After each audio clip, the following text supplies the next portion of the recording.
깊은 산골 마을, 폭설이 휘몰아치던 그날 밤이었습니다.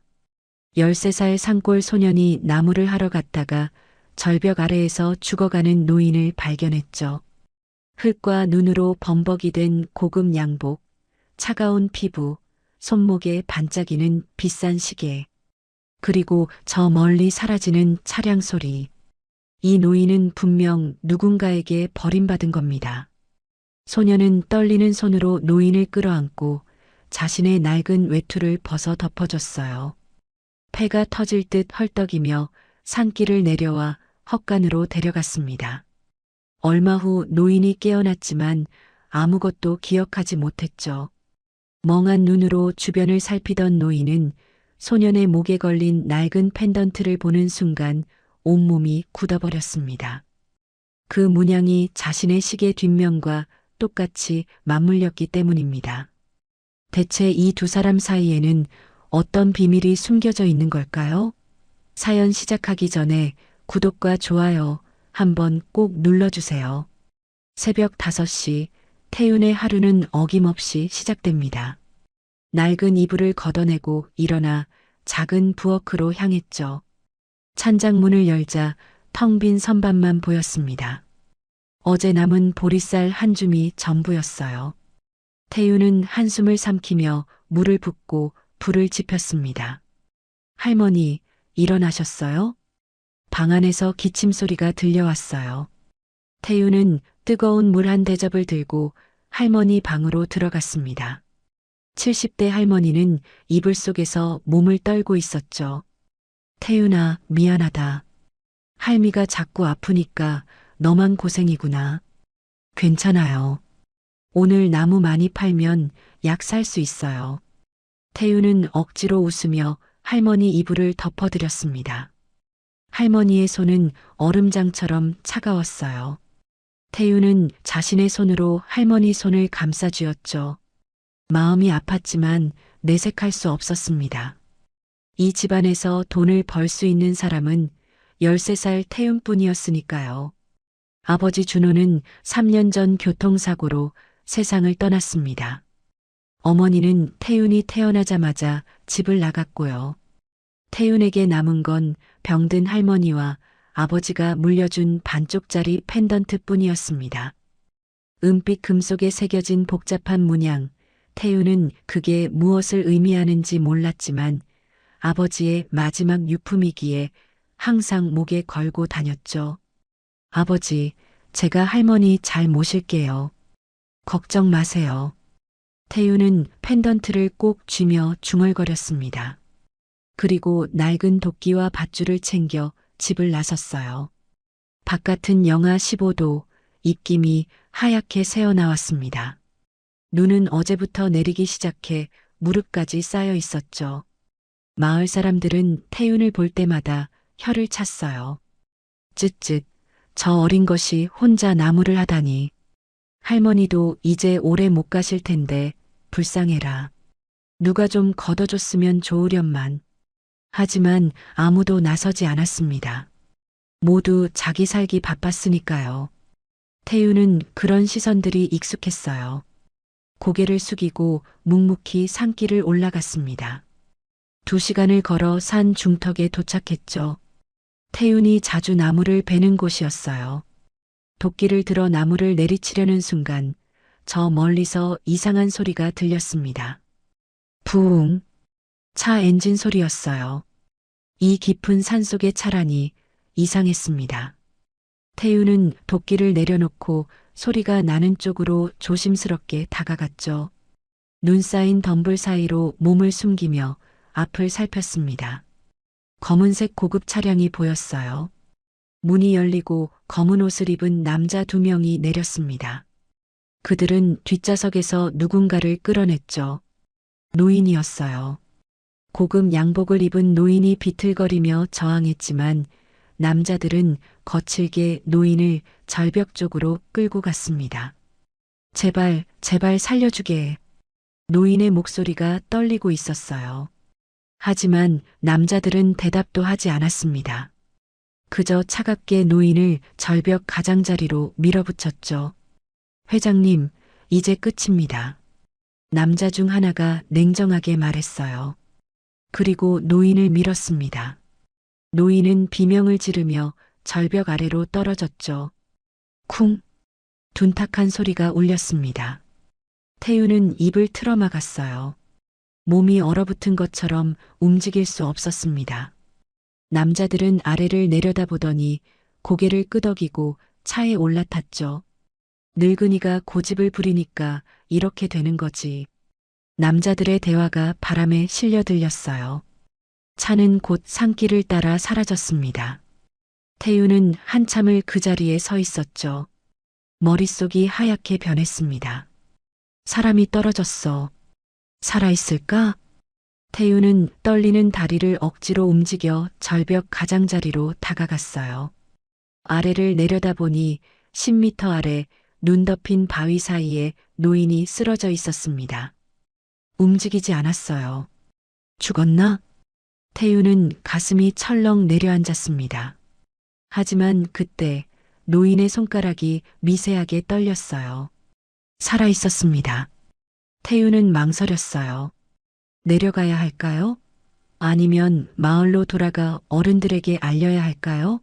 하지만 여기서 마을까지는 2시간이 걸립니다. 그 사이에 노인은 얼어 죽을 거예요.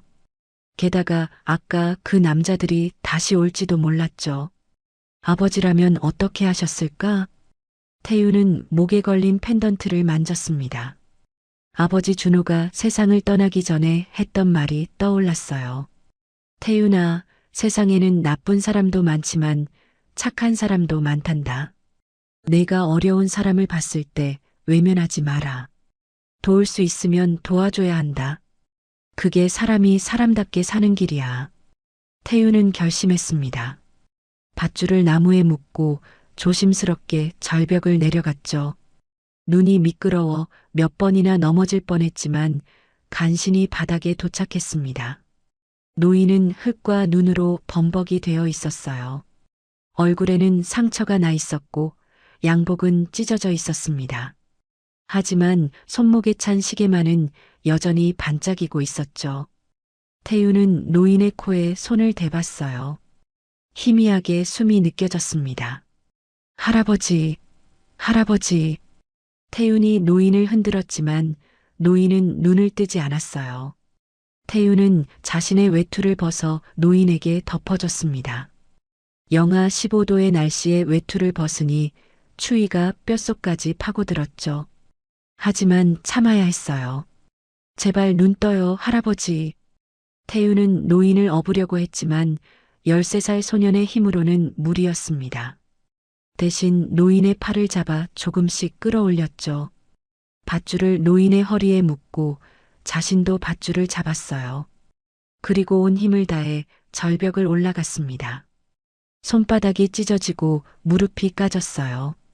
숨이 턱까지 차올랐지만 멈출 수 없었습니다. 30분이 지나서야 간신히 노인을 절벽 위로 끌어올렸죠. 태윤은 그대로 눈 위에 쓰러졌습니다. 폐가 터질 것 같았어요. 이제 어떻게 하지? 집까지 이 노인을 데려갈 수 없었어요. 너무 멀었습니다. 태윤은 주변을 둘러봤죠. 그때 500m쯤 떨어진 곳에 낡은 헛간이 보였습니다. 예전에 나무꾼들이 쓰던 곳이에요. 지금은 아무도 안 쓰지만요. 태윤은 다시 노인을 끌기 시작했습니다. 눈 위로 노인을 끌며 한 걸음 한 걸음 나아갔죠. 손은 얼얼하고 온몸이 땀으로 젖었지만 멈추지 않았어요. 해가 지기 시작했습니다. 어둠이 내려오고 있었죠. 마침내 헛간에 도착했어요. 태윤은 문을 열고 노인을 안으로 끌고 들어갔습니다.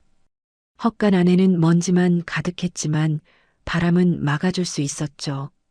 태윤은 구석에 쌓여있던 마른 장작을 모아 불을 피웠습니다. 불꽃이 타오르기 시작하자 온기가 퍼졌어요. 태윤은 노인의 젖은 양복을 벗기고 자신의 외투로 노인을 감쌌습니다. 그리고 가방에서 물통을 꺼내 노인의 입술에 물을 조금씩 적셔줬죠. 할아버지, 제가 구했어요. 이제 괜찮을 거예요. 태우는 노인의 손을 잡았습니다. 노인의 얼굴에는 상처가 여러 개 있었지만 숨은 조금씩 안정되는 것 같았어요. 태우는 안도의 한숨을 내쉬었죠. 그때였습니다. 노인의 손목에 찬 시계가 불빛에 반짝였어요. 태우는 무심코 시계를 자세히 봤습니다. 시계 뒷면에 복잡한 문양이 새겨져 있었죠. 태우는 깜짝 놀랐어요. 그 문양이 자신의 펜던트와 똑같았거든요. 태우는 서둘러 목에서 펜던트를 풀었습니다. 펜던트를 시계 옆에 갖다 대자 두 문양이 정확히 맞물렸어요. 마치 원래 하나였던 것처럼요. 이게 대체 무슨 일이지? 태윤의 머릿속이 복잡해졌습니다. 아버지가 물려준 펜던트가 이 노인의 시계와 연결되어 있다니요. 이건 우연일까요? 아니면 무언가 의미가 있는 걸까요? 밤이 깊어갔습니다. 태윤은 불을 지피며 노인 곁을 지켰어요. 추위와 배고픔이 몰려왔지만 참았습니다. 노인의 숨소리가 조금씩 고르게 들렸죠. 살아있다는 증거였어요. 태윤은 노인의 얼굴을 자세히 봤습니다. 주름진 얼굴이지만 어딘가 위험이 느껴졌어요. 고급 양복, 비싼 시계, 그리고 아까 들었던 대화. 이 노인은 분명 보통 사람이 아니에요. 누가 이런 노인을 절벽에서 밀었을까? 왜? 태윤은 두려웠어요. 아까 그 남자들이 다시 찾아오면 어떡하죠? 자신도 위험해질 수 있습니다. 하지만 이미 늦었어요. 노인을 구한 이상 끝까지 책임져야 했죠. 새벽이 밝아올 무렵 노인이 신음소리를 냈습니다. 으윽. 태윤은 벌떡 일어나 노인을 살폈어요. 노인의 눈꺼풀이 떨렸습니다. 그리고 천천히 눈을 떴죠. 할아버지, 깨어나셨어요? 노인은 멍한 눈으로 태윤을 바라봤습니다. 입술이 움직였지만 소리는 나오지 않았어요. 태윤은 물통을 들어 노인에게 물을 먹였습니다. 노인은 물을 마시고 나서야 간신히 목소리를 냈죠. 여기가 어디지? 헛간이에요. 할아버지가 절벽에서 떨어지셔서 제가 구했어요. 노인은 고개를 천천히 돌려 주변을 둘러봤습니다. 그리고 자신의 몸을 내려다봤죠. 찢어진 양복, 상처난 손, 그리고 태윤의 외투. 노인의 눈에 혼란이 가득했어요. 나는 누구지? 태윤은 깜짝 놀랐습니다. 할아버지가 누군지 모르세요? 노인은 고개를 저었어요. 이마를 짚으며 고통스러운 표정을 지었습니다. 기억이 안 나. 아무것도. 내가 왜 여기 있는지, 내 이름이 뭔지. 노인은 기억을 잃은 것입니다. 태윤은 당황했습니다. 노인이 기억을 잃었다니요. 어떻게 해야 할지 몰랐어요. 하지만 지금 중요한 건 노인의 안전이었죠. 할아버지, 천천히 기억해 보세요. 급하게 생각하지 마세요. 노인은 고개를 끄덕였습니다. 하지만 눈빛은 여전히 혼란스러웠어요. 태윤은 노인을 부축해 앉혔죠. 노인의 몸은 여전히 차갑고 떨리고 있었습니다. 일단 따뜻하게 하셔야 해요. 제가 불 더 지필게요. 태윤은 장작을 더 모아 불에 넣었습니다. 불길이 활활 타오르며 헛간 안이 따뜻해졌어요. 노인은 불을 멍하니 바라보며 생각에 잠겼습니다. 무언가 떠올리려고 애쓰는 것 같았지만 아무것도 떠오르지 않는 듯 했죠. 저 할아버지. 태윤이 조심스럽게 말을 꺼냈습니다. 이거 보세요. 태윤은 자신의 펜던트를 꺼내 노인에게 보여줬어요. 그리고 노인의 시계를 가리켰습니다. 할아버지 시계랑 제 펜던트가 똑같아요. 문양이요. 노인은 시계를 들여다봤습니다. 그리고 태윤의 펜던트를 받아들었죠. 두 개를 맞춰보자 정확히 하나의 원형을 이뤘어요. 노인의 눈이 커졌습니다. 이건 뭔가 의미가 있을 것 같은데. 노인은 이마를 짚으며 신음했습니다. 머릿속에서 무언가 스치는 것 같았지만 명확하지 않았어요. 고통스러워하는 노인을 보며 태우는 더 이상 묻지 않았습니다. 괜찮아요. 지금은 쉬세요. 기억은 천천히 돌아올 거예요. 해가 완전히 떠올랐습니다. 태우는 마을로 내려가야 했어요. 할머니가 걱정하실 테니까요. 하지만 노인을 혼자 두고 갈 수는 없었습니다. 할아버지, 제가 집에 가서 할머니께 말씀드리고 올게요. 여기서 기다리세요. 절대 밖으로 나가시면 안 돼요. 왜 그러지? 노인이 물었습니다. 태우는 망설였어요. 어제 본 장면을 말해야 할까요? 하지만 노인이 충격받을 것 같았습니다. 그냥 추우니까 안에 계세요. 제가 빨리 다녀올게요. 태우는 헛간을 나섰습니다. 눈 덮인 산길을 따라 마을로 내려갔죠. 2시간을 걸어 집에 도착했을 때는 이미 오전 10시가 넘어 있었어요. 태윤아, 할머니가 마당에서 태윤을 기다리고 있었습니다. 걱정으로 가득한 얼굴이었죠. 어디 갔었니? 어제부터 안 들어와서 얼마나 걱정했는지 아니? 할머니, 죄송해요. 그런데 큰일이 생겼어요. 태윤은 할머니를 방 안으로 모시고 어제 있었던 일을 모두 말했습니다. 절벽에서 노인이 떨어진 것, 자신이 노인을 구한 것, 그리고 펜던트와 시계의 문양이 같다는 것까지요. 할머니는 이야기를 듣는 내내 얼굴이 창백해졌어요. 특히 펜던트 얘기를 듣자 손이 부들부들 떨렸습니다. 할머니, 왜 그러세요? 태윤아, 그 노인을 데려와라. 네, 빨리. 그 노인을 우리 집으로 데려오는 게 좋겠다. 할머니의 목소리에는 다급함이 묻어났어요. 태윤은 이해할 수 없었지만 할머니의 말을 따르기로 했습니다. 할머니는 뭔가 아시는 게 분명했으니까요. 알았어요. 지금 다녀올게요.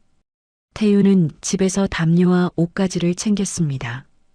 그리고 남은 보리밥을 주먹밥으로 만들어 가방에 넣었죠. 다시 산으로 올라가는 길은 힘들었어요. 어제부터 먹지도 자지도 못했거든요. 하지만 포기할 수 없었습니다.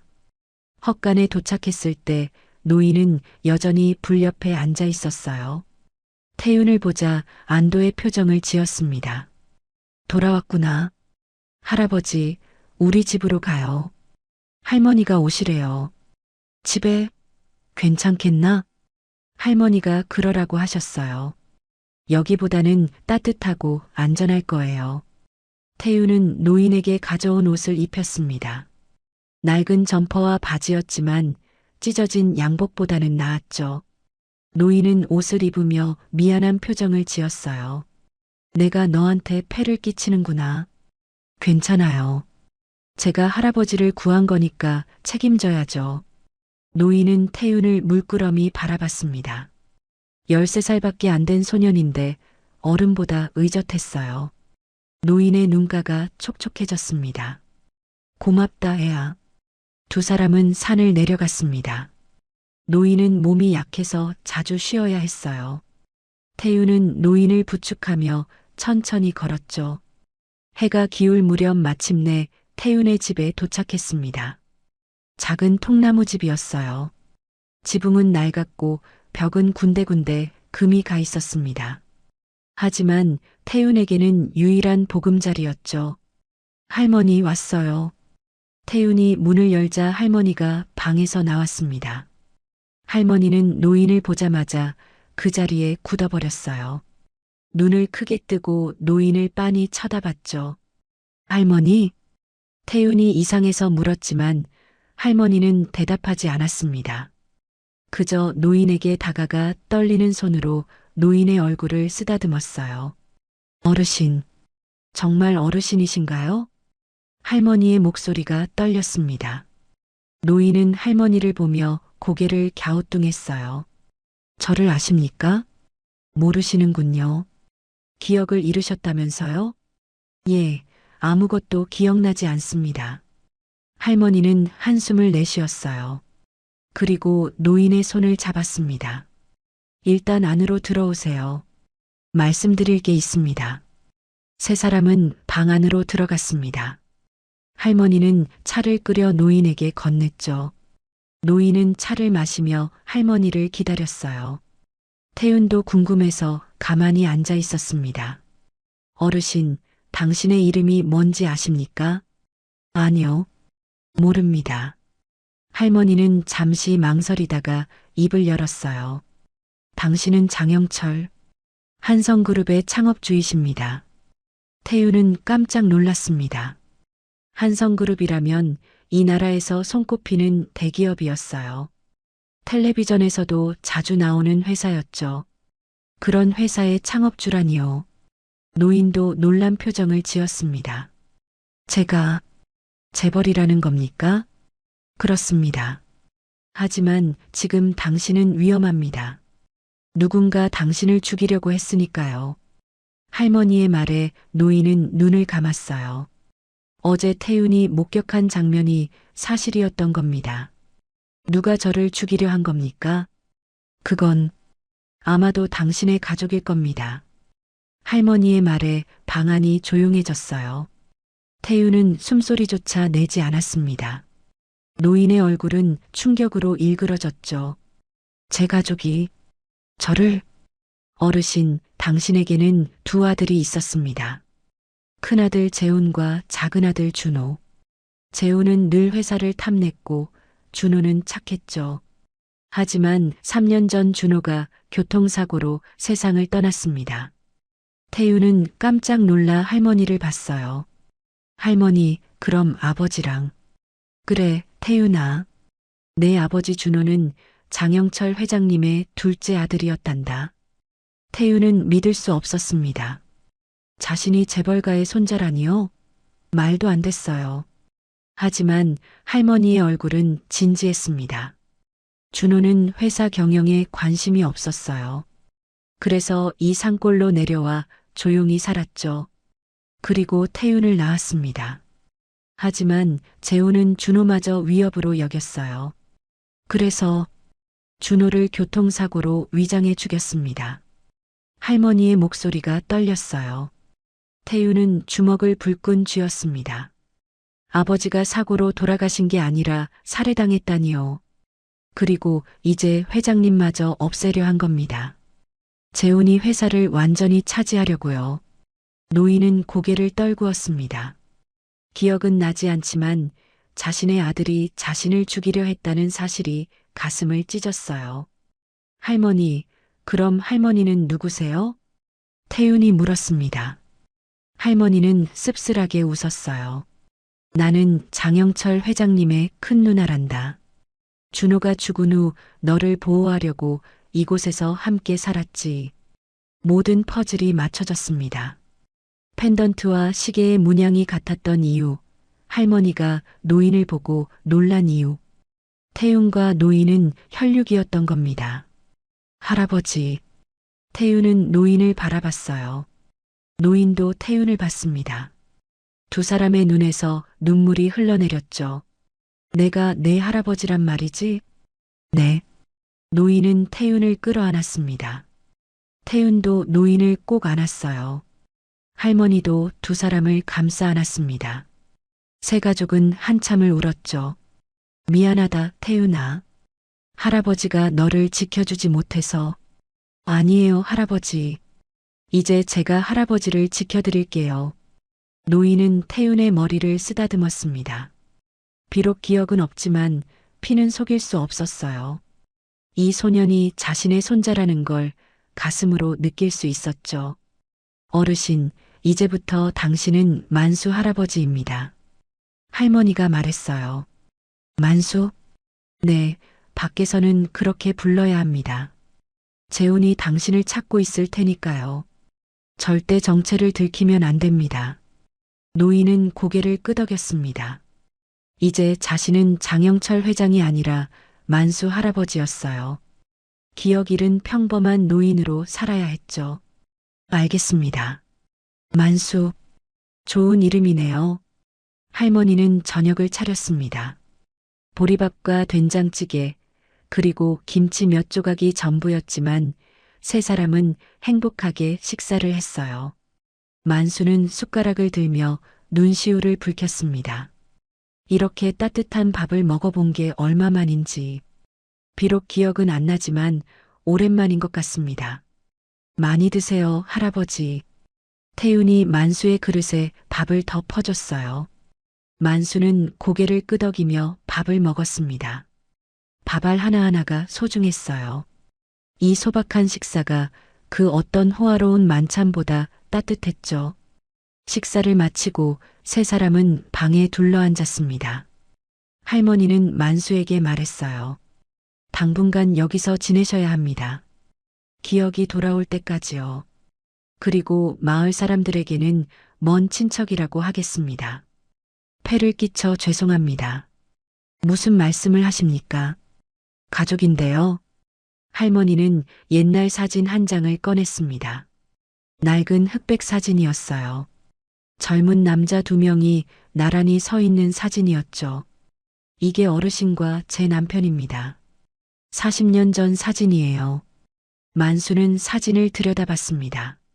사진 속 남자가 자신인지 확신할 수 없었지만 뭔가 익숙한 느낌이 들었어요. 준호에 대해서도 말씀드려야겠네요. 할머니는 준호 이야기를 시작했습니다. 준호가 얼마나 착한 사람이었는지, 태윤을 얼마나 사랑했는지. 만수는 이야기를 들으며 가슴이 아팠어요.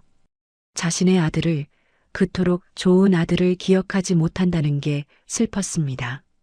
준호는 세상을 떠나기 전에 태윤에게 펜던트를 줬습니다. 그리고 이렇게 말했죠. 이건 내 할아버지께서 주신 거야. 소중히 간직해라. 라고요. 태윤은 목에 걸린 펜던트를 만졌어요. 아버지의 온기가 아직도 느껴지는 것 같았습니다. 밤이 깊어갔습니다. 만수는 작은 방 한 칸을 배정받았어요. 낡은 이불이었지만 따뜻했습니다. 만수는 이불을 덮고 누우며 천장을 바라봤죠. 나는 재벌이었다. 하지만 아들에게 배신당했다. 그리고 지금은 이 작은 집에서 새로운 삶을 시작한다. 만수는 눈을 감았습니다. 기억은 없지만 마음 한구석이 따뜻했어요. 태윤과 할머니가 있어서였죠. 진짜 가족의 온기를 처음 느끼는 것 같았습니다. 옆방에서 태윤과 할머니의 속삭이는 소리가 들렸어요. 할머니, 할아버지를 꼭 지켜드려야 해요. 그래, 태윤아. 우리가 지켜야 한다. 만수는 미소를 지었습니다. 이 작은 집이, 이 가난한 가족이 자신에게는 세상 전부였어요. 겨울은 여전히 매서웠습니다. 하지만 태윤의 집에는 따뜻한 온기가 가득했어요. 만수가 온 지 일주일이 지났습니다. 만수는 조금씩 기운을 회복하며 집안일을 거들기 시작했죠. 아침 6시 만수는 태윤보다 먼저 일어났습니다. 부엌으로 가서 불을 지폈어요.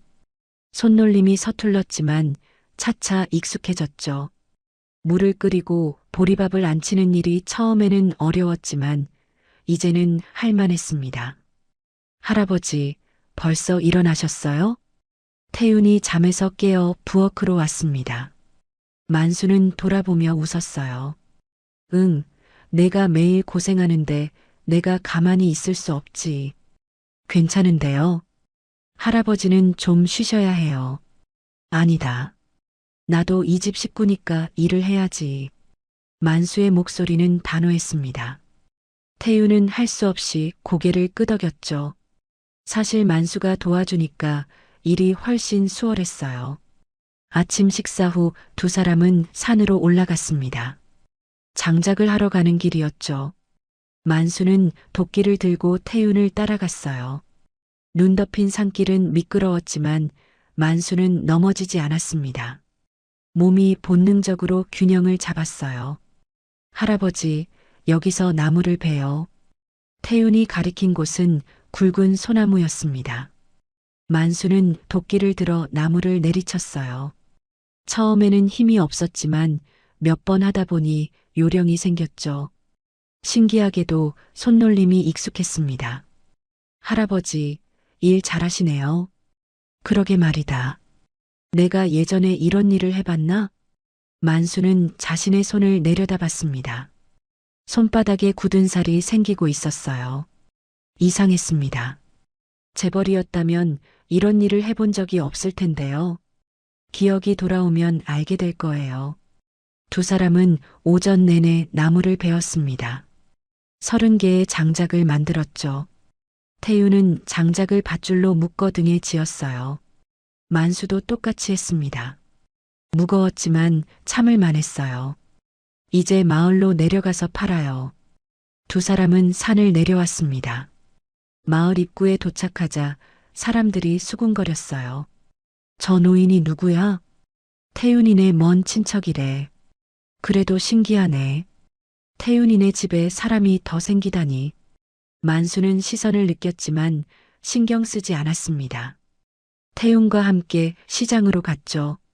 장작을 늘어놓고 손님을 기다렸어요. 장작 사세요. 잘 마른 소나무예요. 태윤이 목청껏 외쳤습니다.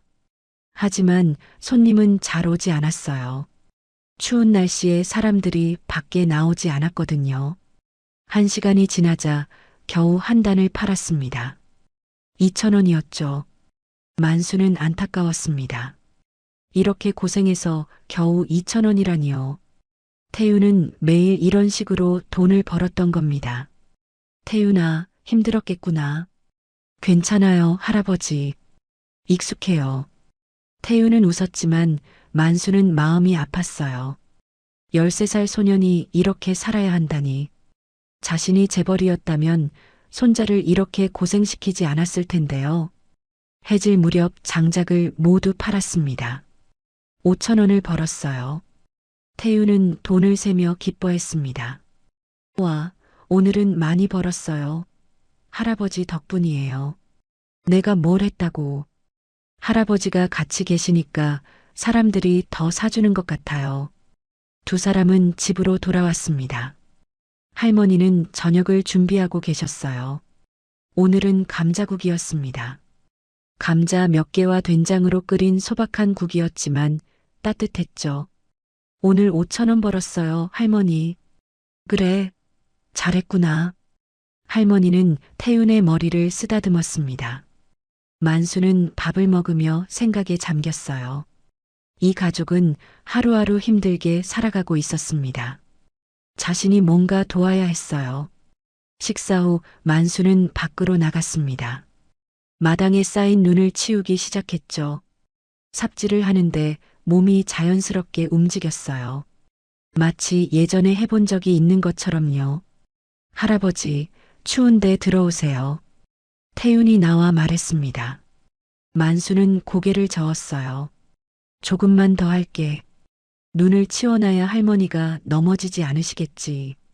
태윤은 삽을 하나 더 가져와 함께 눈을 치웠습니다. 두 사람은 말없이 일했어요. 차가운 바람이 불었지만 몸은 따뜻했습니다. 함께 있으니까요. 일주일이 더 지났습니다. 만수는 이제 완전히 이 집 식구가 되었어요. 아침에 일어나 불을 지피고 태윤과 함께 산에 가고 장작을 팔고 저녁에는 할머니와 이야기를 나눴습니다. 평범하지만 행복한 일상이었죠. 어느 날 저녁 세 사람은 방에 둘러앉아 있었습니다. 할머니가 라디오를 켰어요. 뉴스가 흘러나왔죠. 한성그룹 장영철 회장 실종 사건, 수사 난항. 경찰은 회장이 산에서 실족한 것으로 추정하고 있으나 시신은 아직 발견되지 않았습니다. 한편 장영철 회장의 장남 재훈 부회장이 임시로 경영권을 승계했습니다. 만수는 라디오 소리에 귀를 기울였습니다. 장영철, 재훈, 한성그룹. 자신의 이름과 회사였죠. 하지만 아무 기억도 나지 않았어요. 머리가 지끈거렸습니다. 할아버지, 괜찮으세요? 태윤이 걱정스럽게 물었습니다. 만수는 고개를 끄덕였어요. 응, 괜찮다. 그냥 머리가 좀 아프네. 할머니는 라디오를 껐습니다. 방 안이 조용해졌죠. 어르신, 무리하지 마세요. 기억은 천천히 돌아올 겁니다. 고맙습니다. 만수는 누웠습니다. 눈을 감자 어둠이 밀려왔어요. 그리고 그 어둠 속에서 무언가가 스쳤습니다. 사무실, 큰 책상, 창문 너머 도시 풍경, 단편적인 이미지들이었습니다. 하지만 명확하지 않았어요. 만수는 이마를 짚었죠. 더 떠올리려고 애썼지만 고통만 밀려왔습니다. 조급해하지 말자. 할머니 말씀대로 천천히 기다리자. 만수는 숨을 깊이 들이마셨습니다. 그리고 태윤의 얼굴을 떠올렸어요. 순수한 미소, 따뜻한 눈빛, 손자의 얼굴을 생각하니 마음이 편안해졌습니다. 다음 날 아침 만수는 이상한 꿈을 꿨습니다. 꿈속에서 양복을 입은 남자가 나타났어요. 젊고 차갑게 생긴 남자였죠. 아버지, 이제 물러나셔야 합니다. 남자가 말했습니다. 만수는 대답했어요. 재훈아, 회사는 아직 내 것이다. 그렇다면 어쩔 수 없군요. 남자가 다가왔습니다. 그리고 만수를 밀었어요. 만수는 비명을 지르며 절벽 아래로 떨어졌죠. 으악! 만수는 비명을 지르며 깨어났습니다. 온몸이 땀으로 젖어 있었어요. 심장이 미친 듯이 뛰었습니다. 할아버지, 태윤이 달려왔습니다. 만수를 부축하며 물었어요. 괜찮으세요? 악몽 꾸셨어요? 응, 꿈을. 만수는 숨을 몰아쉬었습니다. 꿈이 너무 생생했어요. 아니, 꿈이 아니었을지도 모릅니다. 기억일 수도 있었죠. 재훈, 내 아들이 나를 밀었어. 할아버지, 기억이 돌아오는 건가요? 아니, 확실하지 않아. 하지만 뭔가 느껴져. 만수는 가슴에 손을 얹었습니다. 분노와 슬픔이 교차했어요. 자신의 아들이, 피를 나눈 아들이 자신을 죽이려 했다는 사실이 믿기지 않았습니다. 할머니가 방으로 들어왔습니다. 만수의 상태를 보고 물었어요. 어르신, 기억이 돌아오셨습니까? 조금, 단편적으로요. 재훈이 저를 절벽에서 밀었던 것 같습니다. 할머니는 고개를 끄덕였어요. 그럴 겁니다. 재훈은 권력을 위해서라면 뭐든지 하는 사람이니까요. 만수는 주먹을 불끈 쥐었습니다. 하지만 곧 힘을 풀었어요. 지금은 복수를 생각할 때가 아니었습니다. 먼저 살아남아야 했죠. 할머니, 제가 할 수 있는 일이 뭐가 있을까요? 이 집에 도움이 되고 싶습니다. 어르신이 건강하게 계셔주시는 것만으로도 충분합니다. 아니요, 그것만으로는 부족해요. 태윤이 매일 고생하는데 제가 가만히 있을 수 없습니다. 만수는 진지했습니다. 할머니는 잠시 생각하다가 말했어요. 그럼 마을 회관에 가보시겠어요? 거기서 일손이 필요하다고 했거든요. 무슨 일인데요? 겨울철 제설 작업이요. 눈이 많이 와서 길을 치워야 한답니다. 하루 품삯이 2만 원이에요. 만수는 고개를 끄덕였습니다. 좋습니다. 제가 하겠습니다. 하지만 어르신 힘드실 텐데. 괜찮습니다. 이 정도는 할 수 있어요. 만수는 단호했습니다. 할머니는 더 이상 말리지 않았어요. 만수의 눈빛이 진심이었으니까요. 다음 날 만수는 마을 회관으로 갔습니다. 회관 앞에는 이미 여러 사람이 모여 있었어요. 모두 일자리를 찾는 사람들이었죠. 어르신, 여기 일하러 오셨어요? 회관 직원이 물었습니다. 만수는 고개를 끄덕였어요. 예, 제설 작업한다고 들었습니다. 나이가 좀 있으신데 괜찮으시겠어요? 걱정 마세요. 할 수 있습니다. 직원은 만수를 등록했습니다. 그리고 삽과 장갑을 나눠줬죠. 만수는 다른 사람들과 함께 마을길로 나갔어요. 눈이 무릎까지 쌓여 있었습니다. 만수는 삽을 들어 눈을 퍼내기 시작했어요. 처음에는 힘들었지만 점점 리듬이 생겼습니다. 손놀림이 익숙해졌죠. 옆에서 일하던 중년 남자가 말을 걸었습니다. 어르신, 처음 보는데 어디서 오셨어요? 태윤이네 집에 머물고 있습니다. 아, 태윤이요? 불쌍한 아이죠. 할머니랑 둘이 사는데. 예, 그래서 제가 도와주려고요.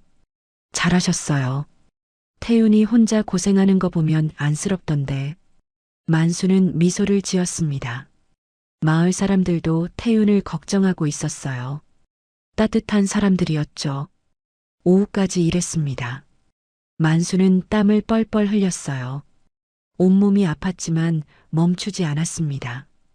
일을 마치자 직원이 봉투를 건넸죠. 수고하셨습니다. 2만 원입니다. 만수는 봉투를 받아들었습니다. 무거웠어요. 자신의 노동으로 번 첫돈이었죠.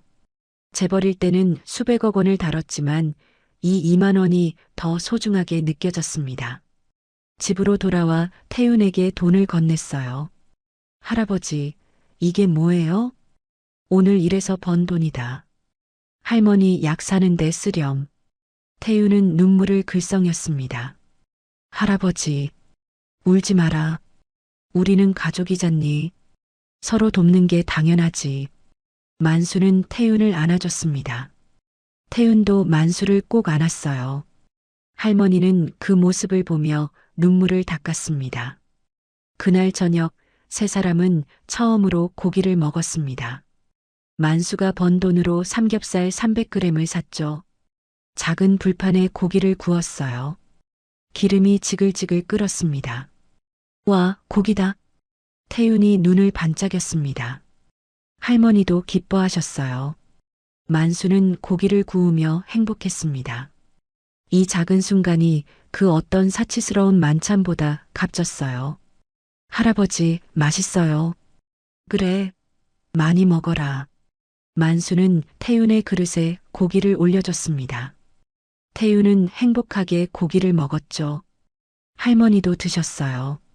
세 사람은 웃으며 식사를 했습니다. 식사 후 만수는 밖으로 나왔습니다. 밤하늘에는 별이 총총히 빛나고 있었어요.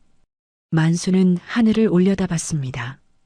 준호야, 내 아들을 잘 보살피마. 약속한다. 만수는 속으로 다짐했습니다. 비록 기억은 없지만 준호가 어떤 사람이었는지 느낄 수 있었어요. 착하고 따뜻한 사람이었을 겁니다. 그런 아버지의 아들인 태윤도 마찬가지였죠. 만수는 자신의 손을 내려다봤습니다. 굳은 살이 박힌 손이었어요. 재벌의 손이 아니라 노동자의 손이었습니다. 하지만 이 손이 더 가치 있게 느껴졌어요. 이 손으로 가족을 지킬 수 있으니까요. 할아버지, 안 들어오세요? 태윤이 문 앞에 서 있었습니다. 만수는 돌아보며 웃었어요. 지금 간다. 두 사람은 함께 집 안으로 들어갔습니다. 따뜻한 온기가 감쌌어요. 이곳이 만수의 새로운 집이었습니다. 기억 없는 재벌이 아니라 만수 할아버지로 사는 집이었죠. 한 달이 흘렀습니다. 만수는 이제 완전히 마을 사람이 되었어요. 매일 아침 일찍 일어나 제설 작업을 하고 오후에는 태윤과 함께 장작을 팔았습니다. 힘들었지만 보람 있었죠. 어느 날 오후 만수와 태윤이 시장에서 장작을 팔고 있을 때였습니다. 검은색 SUV 한 대가 마을 입구에 멈춰 섰어요. 차에서 양복을 입은 남자 두 명이 내렸습니다. 선글라스를 끼고 주변을 둘러보는 모습이 수상했죠. 태윤은 그들을 보자마자 긴장했습니다. 저 남자들이 할아버지를 찾는 사람들일지도 모른다는 생각이 들었어요. 할아버지, 저 사람들 좀 이상해요. 만수도 남자들을 봤습니다. 가슴 한구석이 철렁했어요.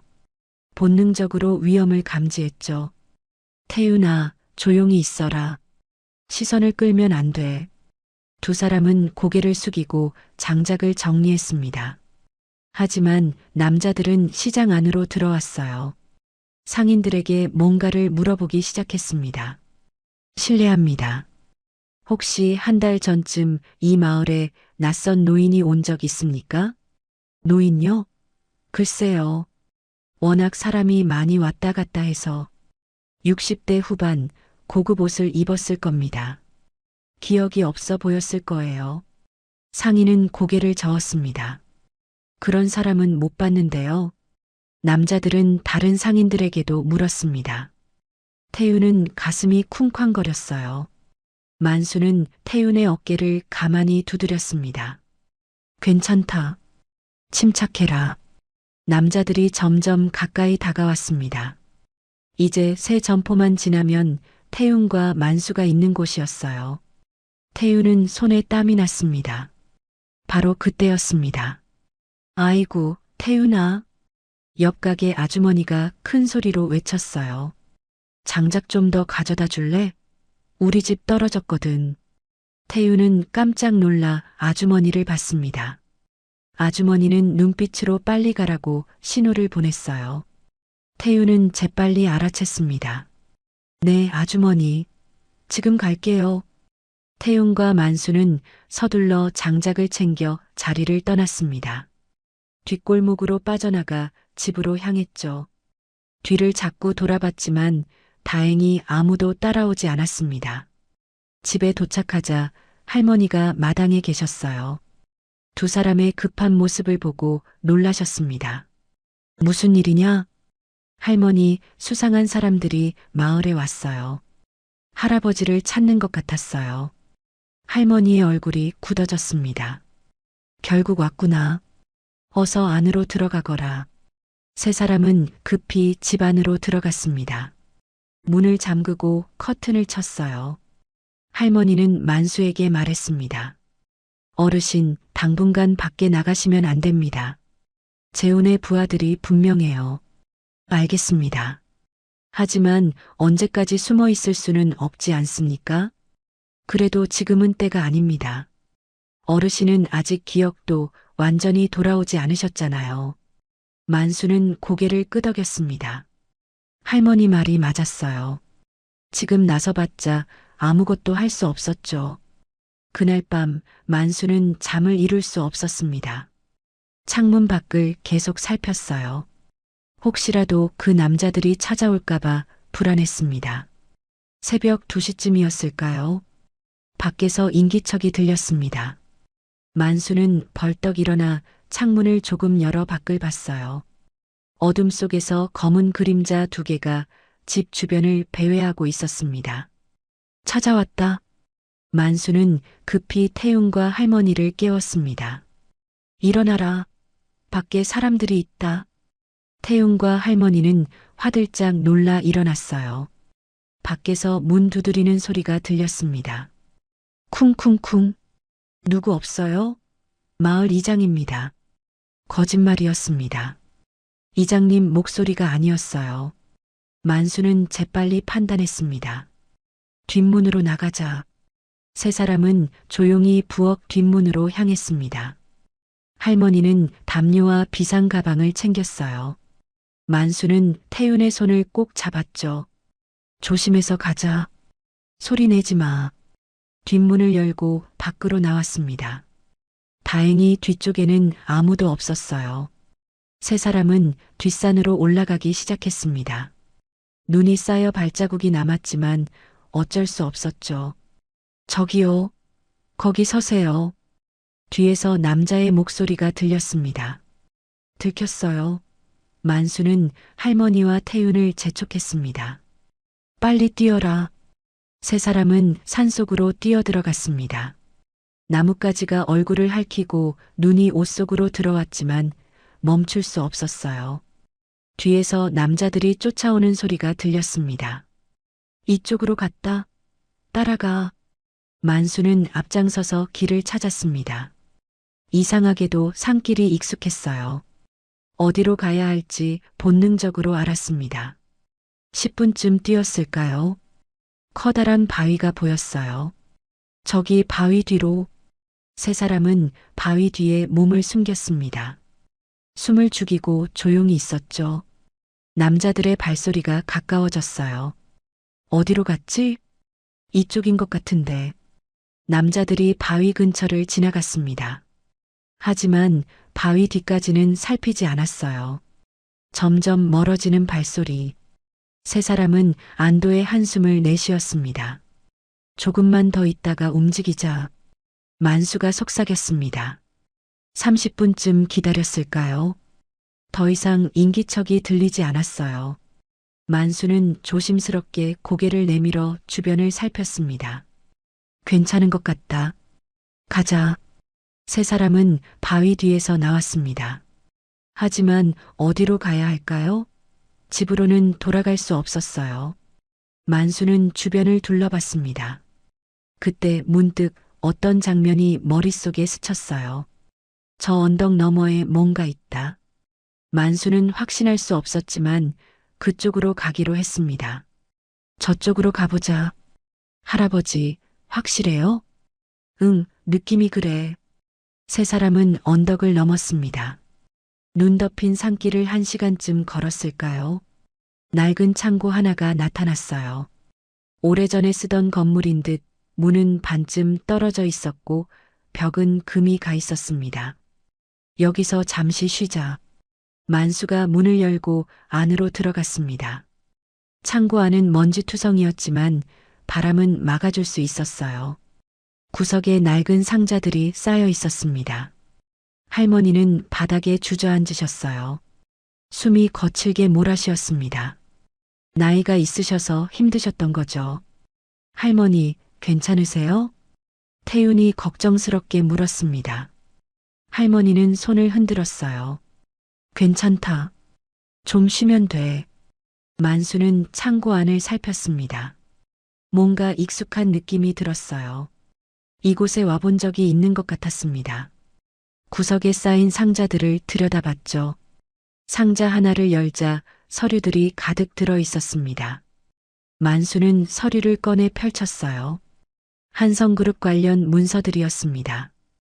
회의록, 계약서, 그리고 일기장까지. 이게 뭐지? 만수는 일기장을 펼쳤습니다.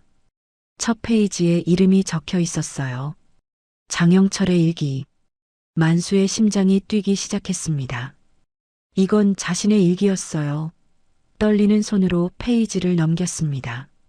1985년 3월 5일. 오늘 회사를 창업했다. 형님과 함께 시작한 작은 사업이지만 언젠가 큰 회사로 키우고 싶다.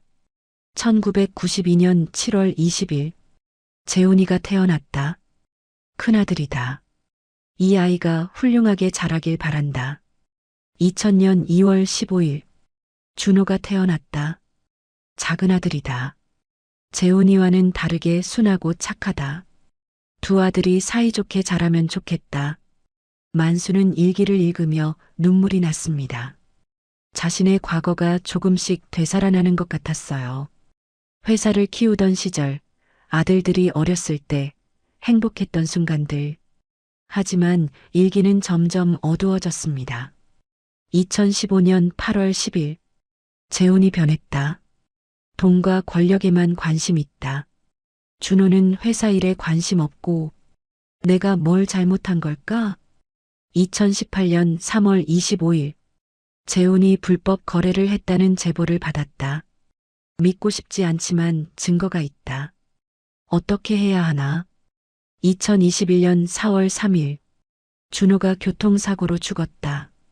경찰은 사고라고 하지만 의심스럽다. 혹시 재훈이가? 아니다, 설마.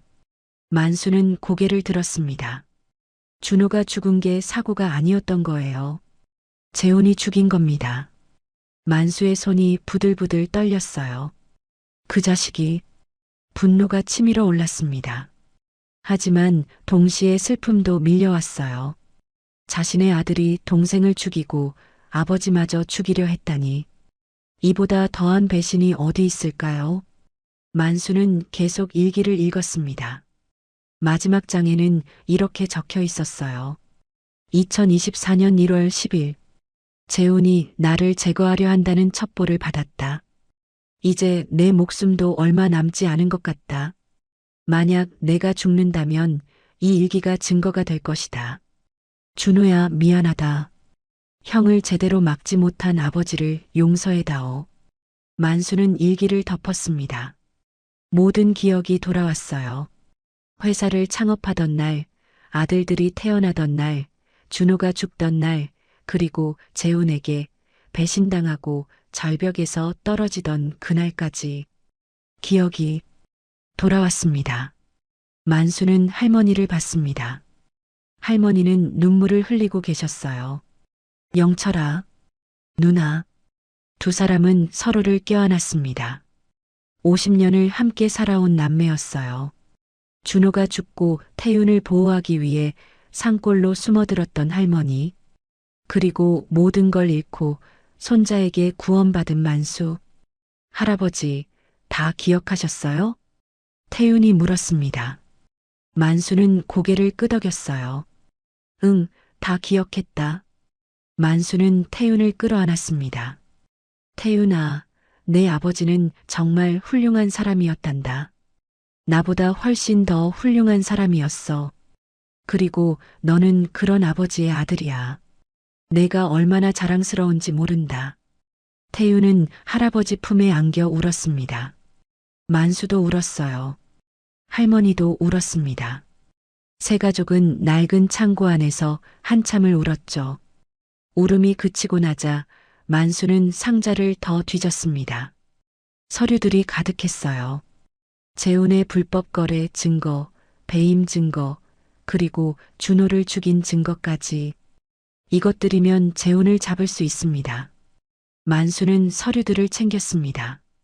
또 다른 상자에서는 USB가 나왔어요. 이게 증거겠군요. 만수는 모든 증거를 가방에 넣었습니다. 이제 준비는 끝났어요. 반격할 때가 온 겁니다.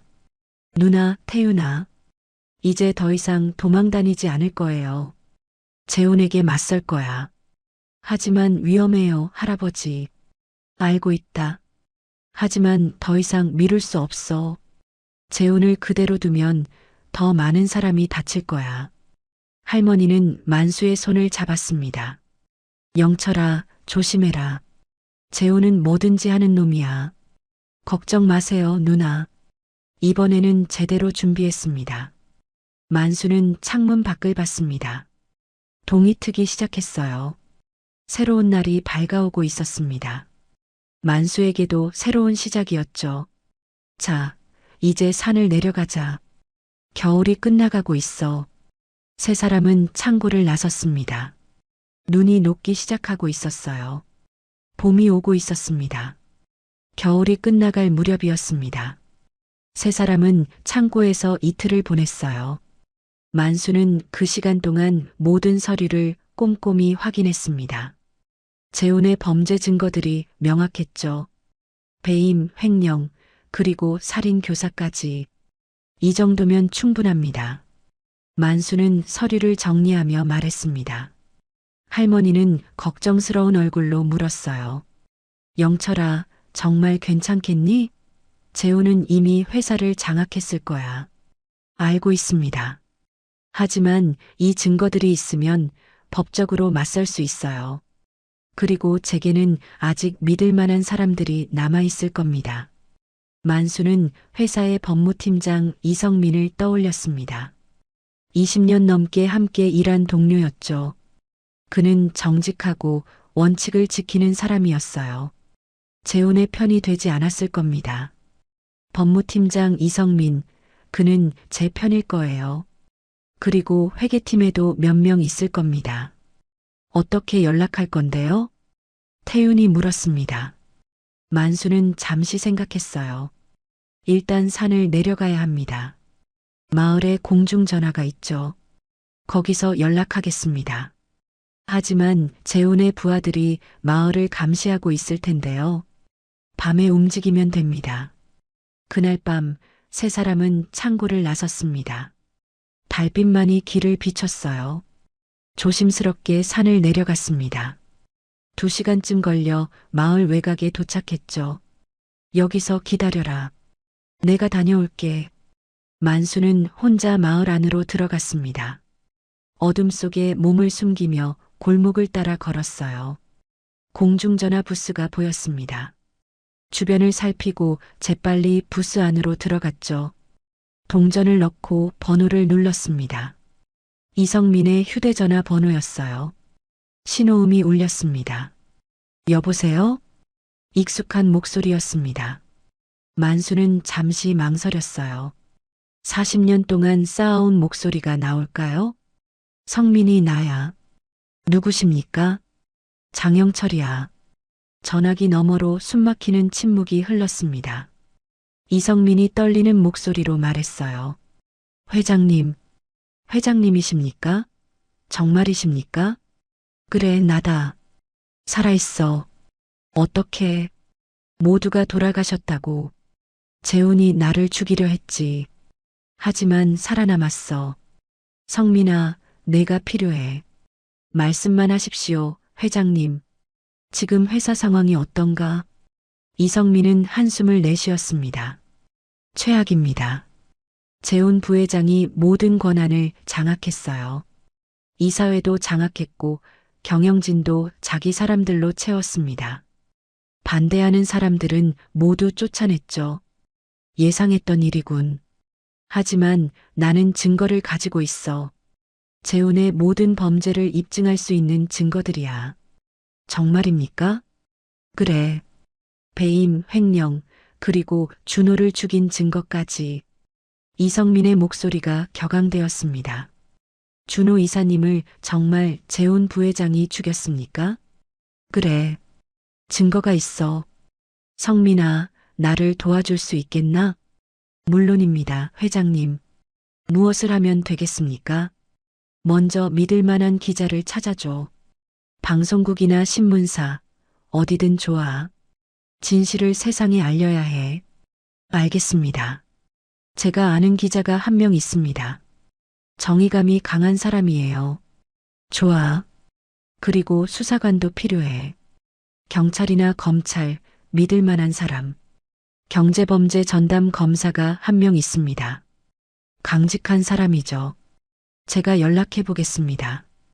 고맙네. 일주일 후에 다시 연락할게. 그때까지 준비해줘. 회장님, 조심하십시오. 재훈 부회장의 눈이 곳곳에 있습니다. 알고 있어. 너도 조심해라. 만수는 전화를 끊었습니다. 가슴이 두근거렸어요. 이제 시작이었습니다. 재훈과의 전쟁이 시작된 거죠. 부스를 나서려는데 갑자기 불빛이 비쳤습니다. 손전등이었어요. 만수는 깜짝 놀라 뒤를 돌아봤습니다. 거기 누구야? 마을 경비원이었습니다. 만수는 재빨리 대답했어요. 저예요, 만수입니다. 아, 만수 씨? 이 밤중에 무슨 일이세요? 급한 전화가 있어서요. 경비원은 고개를 끄덕였습니다. 그러세요. 조심해서 들어가세요. 요즘 수상한 사람들이 돌아다녀서 말이에요. 알겠습니다. 감사합니다. 만수는 서둘러 마을을 빠져나왔습니다. 태윤과 할머니가 기다리는 곳으로 돌아갔죠. 어떻게 됐어요, 할아버지? 연락했어. 법무팀장이 도와줄 거야. 일주일 후에 움직인다. 그럼 그때까지 어떻게 하죠? 창고로 돌아가서 기다려야지. 조금만 참아라. 세 사람은 다시 산으로 올라갔습니다. 창고로 돌아가는 길은 험했지만 포기할 수 없었어요. 새벽녘에 창고에 도착했습니다. 일주일이 흘렀습니다. 만수는 그 시간 동안 증거들을 더욱 정리하고 전략을 세웠어요. 태유는 마을로 내려가 식량을 구해왔고 할머니는 건강을 회복하셨습니다. 약속한 날이 왔습니다. 만수는 다시 마을로 내려가 공중전화로 이성민에게 연락했어요. 성민아, 나야. 회장님, 준비됐습니다. 기자와 검사 모두 만나셨어요. 내일 오후 2시에 만날 수 있습니다. 어디서? 서울 종로구에 있는 카페입니다. 주소를 알려드릴게요. 이성민이 주소를 알려줬습니다. 만수는 메모했어요. 알았어. 내일 보자. 회장님, 정말 오실 겁니까? 위험하지 않을까요? 괜찮아. 이제 더 이상 숨지 않을 거야. 전화를 끊고 만수는 창고로 돌아갔습니다. 태윤과 할머니에게 말했어요. 내일 서울로 갑니다. 할아버지, 저도 같이 갈래요. 태윤이 말했습니다. 만수는 고개를 저었어요. 안 돼. 위험해. 하지만 저도 도와드리고 싶어요. 만수는 태윤을 바라봤습니다. 13살 소년의 눈에는 결연한 의지가 담겨 있었어요. 만수는 한숨을 내쉬었습니다. 알았어. 함께 가자. 하지만 내 말을 잘 들어야 해. 네, 할아버지. 다음 날 아침 만수와 태윤은 산을 내려왔습니다. 할머니는 집에 남기로 했어요. 나이가 있으셔서 긴 여행이 힘드셨거든요. 조심해라, 영철아. 걱정 마세요, 누나. 곧 돌아올게요.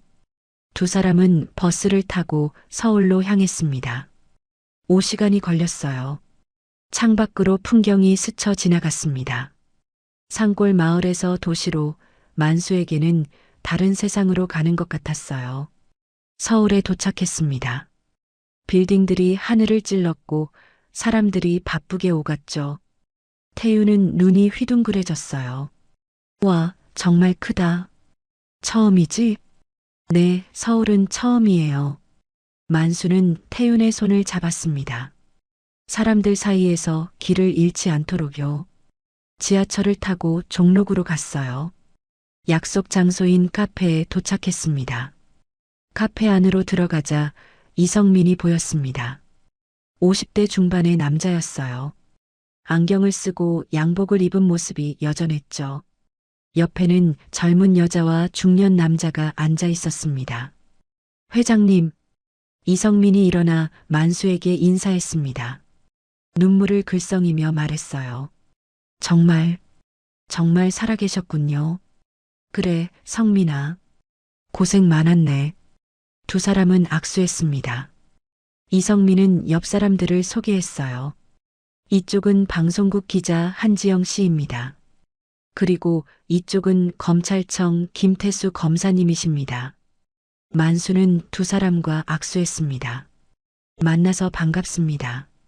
장영철입니다. 한지영 기자는 놀란 표정을 지었어요. 정말 장영철 회장님이신가요? 모두가 돌아가셨다고 알고 있었는데요. 재혼이 그렇게 퍼뜨렸겠죠. 하지만 저는 살아있습니다. 그리고 진실을 밝히러 왔습니다. 김태수 검사가 물었습니다. 증거가 있으시다고요? 만수는 가방에서 서류들을 꺼냈습니다. 테이블 위에 펼쳤죠. 여기 재혼의 배임 증거입니다. 회사 자금을 빼돌린 기록이에요. 그리고 이건 횡령 증거, 이건 뇌물수수 증거입니다. 검사는 서류들을 살펴봤습니다. 눈이 점점 커졌어요. 이건 엄청난 양이네요. 그리고 이게 가장 중요합니다. 만수는 준호의 교통사고 관련 서류를 꺼냈습니다. 제 둘째 아들 준호의 교통사고, 사고가 아니라 살인이었습니다. 재혼이 사주한 거예요. 한지영 기자가 숨을 들이켰습니다. 정말입니까? 네. 여기 통화 기록과 송금 내역이 있습니다. 재혼이 청부업자에게 돈을 보낸 증거죠. 검사는 서류를 꼼꼼히 읽었습니다. 얼굴이 굳어졌어요. 이 정도면 기소할 수 있습니다. 충분한 증거예요. 그리고 이건 디지털 증거입니다. 만수는 USB를 건넸습니다. 검사가 받아들었죠. 언제쯤 수사를 시작할 수 있습니까? 최대한 빨리 하겠습니다. 하지만 재혼 부회장의 영향력이 크기 때문에 신중해야 합니다. 한지영 기자가 말했습니다. 제가 방송으로 먼저 폭로하는 게 어떨까요? 여론의 힘을 빌리는 거죠. 만수는 고개를 끄덕였습니다. 좋은 생각입니다. 재혼이 손쓸 틈을 주지 않아야 해요. 그럼 라이브 방송으로 진행하겠습니다. 회장님께서 직접 출연하셔서 증언해 주시겠어요? 물론이죠. 네 사람은 계획을 세웠습니다. 사흘 후 저녁 9시 라이브 방송으로 진실을 폭로하기로 했어요. 그리고 동시에 검찰이 재훈을 조사하기로 했죠. 회의가 끝나고 만수와 태우는 숙소로 갔습니다. 이성민이 작은 여관을 구해줬어요. 방은 좁았지만 깨끗했습니다. 할아버지, 정말 방송에 나가는 거예요? 그래. 세상 사람들에게 진실을 알려야지. 무섭지 않으세요? 만수는 태윤을 봤습니다. 소년의 눈에 걱정이 가득했어요. 만수는 태윤을 안았습니다. 무섭지. 하지만 해야 할 일이야. 내 아버지를 위해서, 그리고 너를 위해서. 태윤은 할아버지 품에 안겨 고개를 끄덕였습니다. 저도 도울게요, 할아버지. 고맙다, 태윤아. 밤이 깊어갔습니다. 만수는 창밖을 바라봤어요. 서울의 야경이 반짝였습니다. 저 빌딩들 어딘가에 재훈이 있겠죠. 모든 걸 차지했다고 생각하며 안심하고 있을 겁니다. 하지만 곧 알게 될 거야. 내가 저지른 죄의 대가를. 만수는 주먹을 쥐었습니다. 사흘 후면 모든 게 끝날 겁니다. 진실이 드러나고 정의가 승리하는 날이죠. 태유는 이미 잠들었습니다. 작은 숨소리가 평화로웠어요. 만수는 태윤의 머리를 쓰다듬었습니다. 조금만 기다려라. 할아버지가 모든 걸 바로잡을 테니까. 만수도 누웠습니다. 내일부터 준비해야 할 게 많았어요. 방송 대본도 짜야 하고 증거들도 정리해야 했죠. 하지만 지금은 쉬어야 했습니다. 만수는 눈을 감았습니다. 오랜만에 편안한 잠이 찾아왔어요. 더 이상 도망 다니지 않아도 되니까요. 이제는 맞설 때였습니다. 사흘이 흘렀습니다. 만수는 그동안 방송 준비를 철저히 했어요. 이성민과 함께 증거 자료를 정리하고 한지영 기자와 인터뷰 내용을 검토했습니다. 김태수 검사도 수사 준비를 마쳤죠. 방송 당일 오후였습니다. 만수와 태윤은 방송국으로 향했어요. 큰 빌딩이 우뚝 솟아 있었습니다. 로비에서 한지영 기자가 기다리고 있었죠. 회장님 오셨군요. 준비는 다 되셨습니까? 네, 준비했습니다. 긴장되시죠? 만수는 고개를 끄덕였습니다. 솔직히 긴장됩니다. 하지만 해야 할 일이니까요. 한지영 기자는 만수를 분장실로 안내했습니다. 메이크업 아티스트가 만수의 얼굴을 화장했어요. 상처 자국들을 가리고 조명에 맞춰 톤을 조정했죠. 할아버지, 멋있어요. 태윤이 웃으며 말했습니다. 만수도 미소 지었어요. 그래, 재벌 회장답게 보이나? 네, 정말 대단해 보여요. 오후 8시 스튜디오로 이동했습니다. 카메라들이 즐비하게 늘어서 있었고 조명이 환하게 빛났어요. 만수는 의자에 앉았습니다. 앵커 책상 맞은편이었죠. 한지영 기자가 옆에 앉았습니다. 회장님, 라이브 방송이니까 편집이 안 됩니다. 실수하셔도 괜찮으니 편하게 말씀하세요. 알겠습니다. 그리고 재훈 부회장 측에서 방송 중단을 요청할 수도 있어요. 하지만 우리는 끝까지 갑니다. 고맙습니다. 오후 9시가 되었습니다. 스튜디오에 빨간 불이 켜졌어요. 방송 시작을 알리는 신호였습니다. 한지영 기자가 카메라를 향해 말했습니다. 시청자 여러분, 안녕하십니까? 오늘 저희는 충격적인 진실을 전해드리기 위해 특별 생방송을 준비했습니다. 지난 2달간 실종됐다고 알려진 한성그룹 장영철 회장이 살아계십니다. 그리고 오늘 이 자리에서 그동안 숨겨졌던 진실을 밝히실 예정입니다. 카메라가 만수를 비췄습니다. 만수는 심호흡을 했어요. 장영철 회장님, 그동안 어디 계셨습니까? 저는 죽을 뻔했습니다. 제 큰아들 재훈이 저를 죽이려 했거든요. 한지영 기자의 눈이 커졌습니다. 연기가 아니었어요. 계획된 반응이었죠. 큰아들이 아버지를 죽이려 했다고요? 그렇습니다. 2달 전 재훈은 부하들을 시켜 저를 산속 절벽으로 데려갔습니다. 그리고 그곳에서 저를 밀어 떨어뜨렸죠. 만수는 담담하게 말했습니다. 하지만 목소리에는 분노가 담겨 있었어요. 어떻게 살아나셨습니까? 13살 소년이 저를 구해줬습니다. 제 손자였어요. 준호의 아들 태윤이. 카메라가 태윤을 비췄습니다. 태윤은 긴장한 얼굴로 손을 흔들었어요. 준호 이사는 3년 전 교통사고로 돌아가시지 않았습니까? 사고가 아니었습니다. 재훈이 죽인 겁니다. 스튜디오가 조용해졌습니다. 한지영 기자가 물었어요. 증거가 있으십니까? 물론입니다. 만수는 서류를 꺼냈습니다. 화면에 서류 내용이 크게 나타났어요. 이것은 재훈이 청부업자에게 보낸 송금 내역입니다. 사고 일주일 전에 5천만 원을 보냈죠. 그리고 이것은 통화 기록입니다. 재훈과 청부업자가 통화한 내용이에요. 내용이 무엇입니까? 준호를 제거하라는 지시였습니다. 한지영 기자는 서류를 살펴봤습니다. 이것이 사실이라면 살인 교사죄에 해당하는군요. 그렇습니다. 그리고 이것만이 아닙니다. 만수는 다른 서류들을 꺼냈어요. 재훈은 회사 자금을 빼돌렸습니다. 지난 5년간 1,500억 원을 횡령했어요. 그리고 정치인들에게 뇌물을 줬습니다. 이 모든 증거가 여기 있습니다. 화면에 차례로 서류들이 나타났습니다. 시청자들은 충격에 빠졌을 거예요. 회장님, 왜 진작 이런 사실들을 밝히지 않으셨습니까? 재훈을 믿고 싶었습니다. 제 아들이니까요. 하지만 준호가 죽고 나서야 깨달았어요.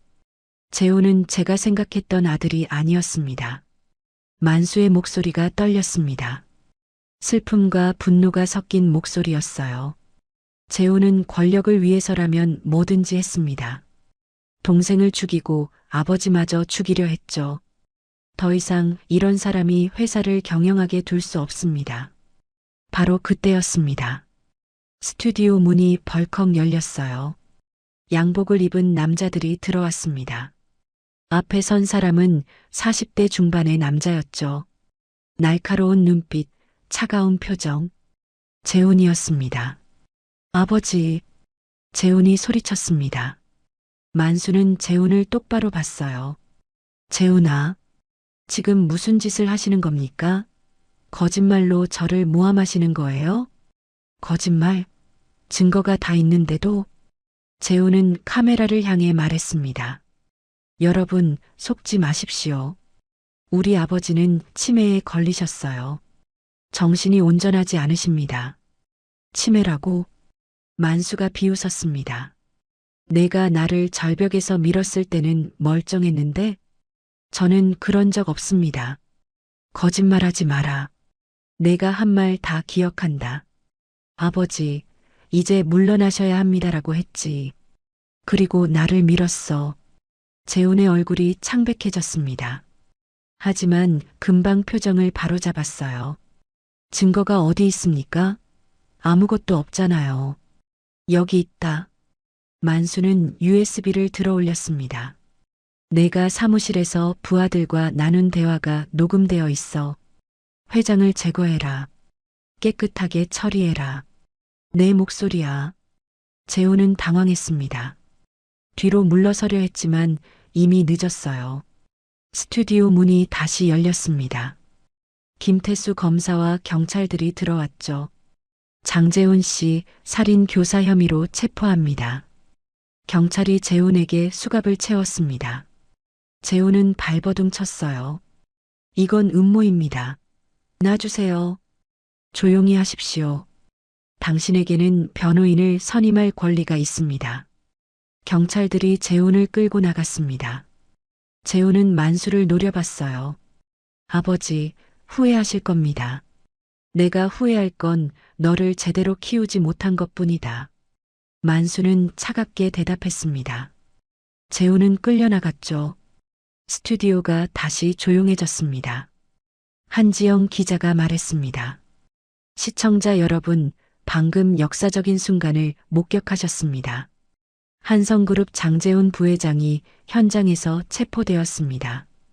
카메라가 만수를 비췄습니다. 만수는 눈을 감았어요. 긴장이 풀리며 눈물이 흘러내렸습니다. 준호야, 이제 편히 쉬어라. 형을 잡았다. 태윤이 할아버지에게 다가갔습니다. 만수를 끌어안았죠. 두 사람은 한참을 울었습니다. 방송이 끝나고 만수는 기자 회견을 열었습니다. 수십 명의 기자들이 모였어요. 플래시가 터졌습니다. 회장님, 앞으로 회사 경영은 어떻게 하실 겁니까? 한 기자가 물었습니다. 만수는 마이크 앞에 섰어요. 저는 회사로 복귀하겠습니다. 그리고 재훈이 저지른 잘못들을 바로잡을 겁니다. 피해를 입은 분들께 보상하고 회사를 정상화하겠습니다. 손자 태윤 군을 후계자로 생각하십니까? 태윤은 아직 어립니다. 하지만 언젠가는 훌륭한 경영자가 될 거예요. 그때까지 제가 잘 가르치겠습니다. 재훈 부회장을 용서하실 생각은 없으십니까?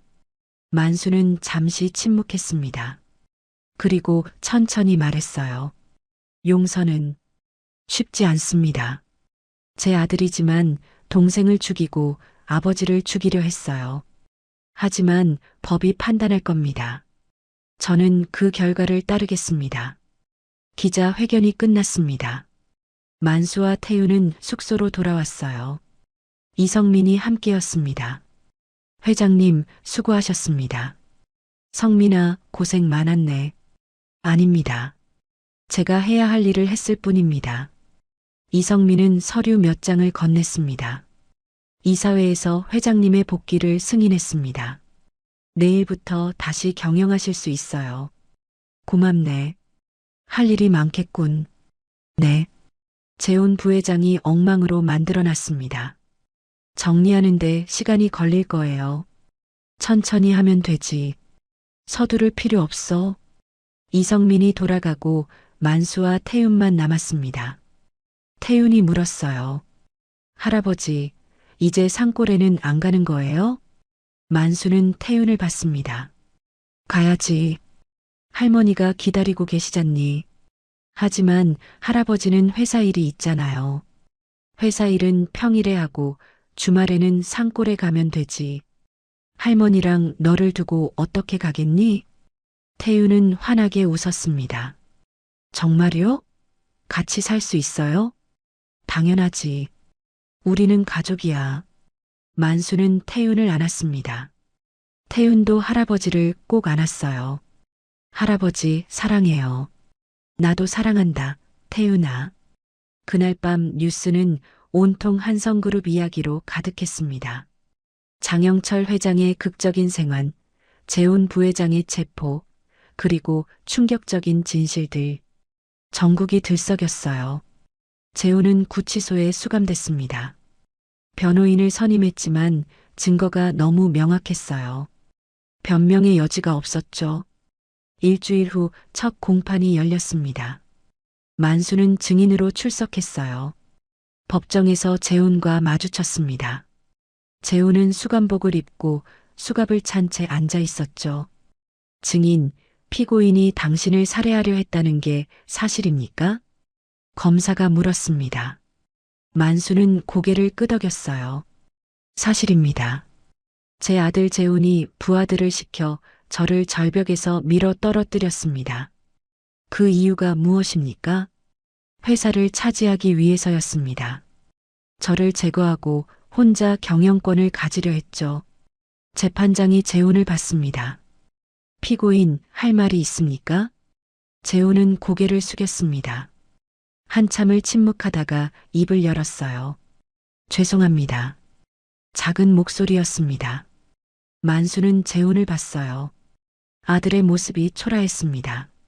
무엇이 미안합니까? 재판장이 물었습니다. 모든 것이 제가 저질렀습니다. 준호를 죽인 것도, 아버지를 죽이려 한 것도, 회사 돈을 빼돌린 것도 다 제가 한 일입니다. 재훈이 고백했습니다. 방청석이 웅성거렸어요. 왜 그런 짓을 했습니까? 욕심 때문이었습니다.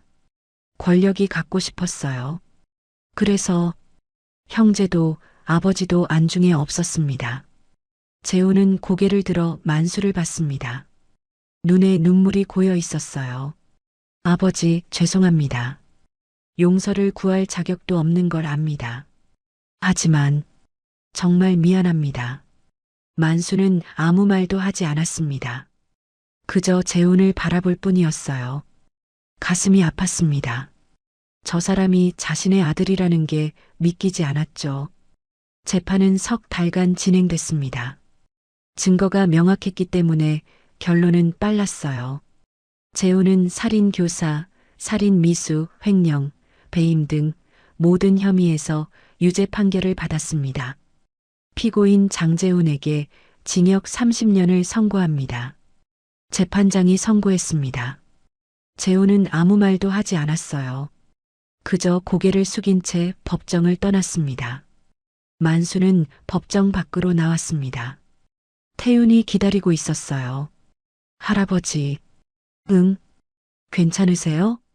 만수는 고개를 끄덕였습니다. 괜찮아. 이제 다 끝났으니까. 두 사람은 손을 잡고 법원을 나섰습니다. 밖에는 햇살이 따스하게 내리쬐고 있었어요. 봄이 왔습니다. 재판이 끝나고 만수는 본격적으로 회사 경영에 복귀했습니다. 한성그룹 본사는 서울 강남에 있는 50층짜리 빌딩이었어요. 만수는 오랜만에 회장실에 들어섰습니다. 넓은 사무실, 큰 책상, 창문 너머로 보이는 도시 풍경. 모든 게 예전 그대로였어요. 하지만 만수는 달라져 있었습니다. 산골에서의 두 달이 그를 변화시켰죠. 회장님, 임원회의 준비됐습니다. 비서 김미정이 들어와 말했습니다. 만수는 고개를 끄덕였어요. 알겠네. 지금 가지. 회의실에는 임원들이 모여 있었습니다. 모두 긴장한 얼굴이었어요. 재혼 시절에 임명된 사람들도 있었고 예전부터 있던 사람들도 있었죠. 만수가 회의실에 들어서자 모두 일어나 인사했습니다. 회장님, 복귀를 환영합니다. 앉으세요. 만수는 상석에 앉았습니다. 그리고 임원들을 둘러봤어요. 여러분, 그간 고생 많으셨습니다. 재훈 부회장이 회사를 엉망으로 만들어놨습니다. 하지만 우리는 다시 시작할 겁니다. 어떻게 하실 계획이십니까? 한 임원이 물었습니다. 만수는 서류를 펼쳤어요. 먼저 재훈이 빼돌린 자금을 회수하겠습니다. 이성민 법무팀장이 이미 추적을 시작했어요. 그리고 불법으로 체결된 계약들은 모두 파기합니다. 그러면 손실이 클 텐데요. 알고 있습니다. 하지만 바른 길로 가야 합니다. 단기 손실을 감수하더라도 장기적으로는 회사의 이득입니다. 임원들은 서로를 쳐다봤어요. 만수의 결심이 확고했습니다. 그리고 피해를 입은 협력업체들에게 보상하겠습니다. 재훈이 죗값을 주지 않았던 곳들이 많아요. 우리가 바로 잡아야 합니다. 하지만 회장님, 그러면 수백억 원이 들 겁니다. 돈이 문제가 아닙니다. 신뢰가 중요해요. 한성그룹이 다시 믿을 수 있는 회사가 되어야 합니다. 만수는 단호했습니다. 임원들은 더 이상 반대하지 않았어요. 회의가 끝나고 만수는 이성민을 불렀습니다. 성민아, 준호 복지재단을 만들려고 하네. 복지재단이요? 그래. 준호를 기리는 의미로 어려운 아이들을 돕는 재단이야. 장학금도 주고 생활비도 지원하고. 이성민은 눈시울이 붉어졌습니다. 좋은 생각입니다, 회장님. 준호 이사님도 기뻐하실 거예요. 준비해줘. 초기 자금으로 200억 원을 출연하겠네. 알겠습니다. 만수는 바쁜 나날을 보냈습니다. 아침 7시에 출근해서 밤 10시에 퇴근했어요. 재혼이 망쳐놓은 회사를 정상화하는 게 쉽지 않았죠. 하지만 주말만큼은 산골로 갔습니다. 태훈과 할머니가 있는 곳이었어요. 금요일 저녁에 출발해서 일요일 저녁에 돌아오는 일정이었습니다. 할머니 왔습니다. 만수가 집에 들어서자 할머니가 반갑게 맞아주셨어요. 영철아, 고생이 많구나. 아닙니다. 당연한 일이죠. 할머니는 저녁을 차려놓으셨어요. 된장찌개와 김치, 그리고 생선구이. 소박하지만 정성이 담긴 식사였습니다. 할아버지, 회사 일은 잘 되고 있어요? 태윤이 물었습니다. 만수는 고개를 끄덕였어요. 응, 조금씩 나아지고 있어. 시간이 좀 걸리겠지만 괜찮을 거야. 할아버지, 저도 도와드릴 수 있는 게 있을까요? 만수는 태윤을 봤습니다. 13살 소년이지만 의젓했어요. 있지. 공부 열심히 해라. 그게 가장 큰 도움이야. 공부요? 그래. 내가 훌륭한 사람으로 자라는 게 할아버지한테는 가장 큰 기쁨이야. 태윤은 고개를 끄덕였습니다. 열심히 할게요, 할아버지. 시간이 흘렀습니다. 1년이 지났어요. 만수는 회사를 안정시켰습니다. 재혼이 빼돌린 자금 중 1200억 원을 회수했고 불법 계약들을 정리했죠. 피해를 입은 협력업체들에게도 보상했습니다. 준호복지재단도 설립됐어요. 첫 해에 500명의 어린이들을 지원했습니다. 장학금과 생활비, 그리고 멘토링 프로그램까지 제공했죠. 태윤은 중학교에 입학했습니다. 서울에 있는 좋은 학교였어요. 만수가 입학금과 등록금을 모두 부담했습니다. 태윤은 학교 기숙사에서 생활하며 공부에 매진했어요. 할아버지, 중간고사에서 1등 했어요. 태윤이 전화로 기쁘게 말했습니다. 만수는 미소 지었어요. 잘했다, 태윤아. 자랑스럽구나. 다 할아버지 덕분이에요. 좋은 환경에서 공부할 수 있게 해주셔서 감사해요. 무슨 소리야? 내가 열심히 한 거지. 태윤은 학기 중에는 학교에 있었고 방학 때만 산골 집에 왔습니다. 할머니는 태윤이 오는 날을 손꼽아 기다리셨어요. 2년이 더 지났습니다. 회사는 완전히 정상화됐어요. 매출도 늘었고 직원들의 만족도도 높아졌습니다. 한성그룹은 윤리 경영의 모범 사례로 꼽혔죠. 만수는 70세가 됐습니다. 나이가 들어 체력이 예전 같지 않았어요. 하지만 여전히 정정했습니다. 어느 날 이성민이 찾아왔습니다. 회장님, 태윤 군이 대학에 합격했답니다. 정말인가? 네, 경영학과에 합격했어요. 1등으로요. 만수는 기뻤습니다. 태윤이 이제 대학생이 된 거예요. 잘했구나. 우리 손자 정말 훌륭하게 컸어. 태윤은 대학에 다니면서 방학 때마다 회사에서 인턴으로 일했습니다. 여러 부서를 돌아다니며 경영을 배웠어요. 만수도 직접 가르쳤습니다. 태윤아, 경영에서 가장 중요한 건 뭔지 아니? 이익을 내는 것 아닌가요? 아니야. 신뢰야. 사람들이 우리를 믿어야 해. 직원들도 고객들도 협력업체도. 돈은 신뢰가 있으면 따라오는 거야. 태윤은 할아버지의 말을 가슴에 새겼습니다. 4년이 흘렀습니다. 태윤은 대학을 졸업했어요. 이제 22살 청년이 됐습니다. 키도 크고 의젓해졌죠. 할아버지, 이제 회사에서 정식으로 일하고 싶어요. 태윤이 말했습니다. 만수는 고개를 끄덕였어요. 그래, 준비됐구나. 태윤은 한성그룹에 입사했습니다. 일반 사원으로 시작했어요. 특혜는 없었습니다. 다른 신입사원들과 똑같이 교육받고 일했죠. 태윤은 성실했습니다. 누구보다 일찍 출근하고 늦게 퇴근했어요. 선배들한테 배우려고 노력했고 실수하면 솔직하게 인정했습니다. 저 친구 괜찮은데? 회장님 손자라고 우쭐대지도 않고 직원들이 태윤을 좋아하기 시작했습니다. 태윤의 성실함과 겸손함이 사람들의 마음을 얻었어요. 2년이 더 지났습니다. 만수는 75세가 됐어요. 이제 정말 은퇴를 생각할 나이였습니다. 성민아, 이제 그만 물러나야겠네. 만수가 이성민에게 말했습니다. 이성민은 놀랐어요. 회장님, 갑자기 무슨 말씀이십니까? 나이가 들었어. 이제 젊은 사람들에게 기회를 줘야지. 하지만 아직 정정하시잖아요. 몸은 그렇지. 하지만 마음이 피곤하네. 이제 쉬고 싶어. 이성민은 더 이상 말리지 않았습니다.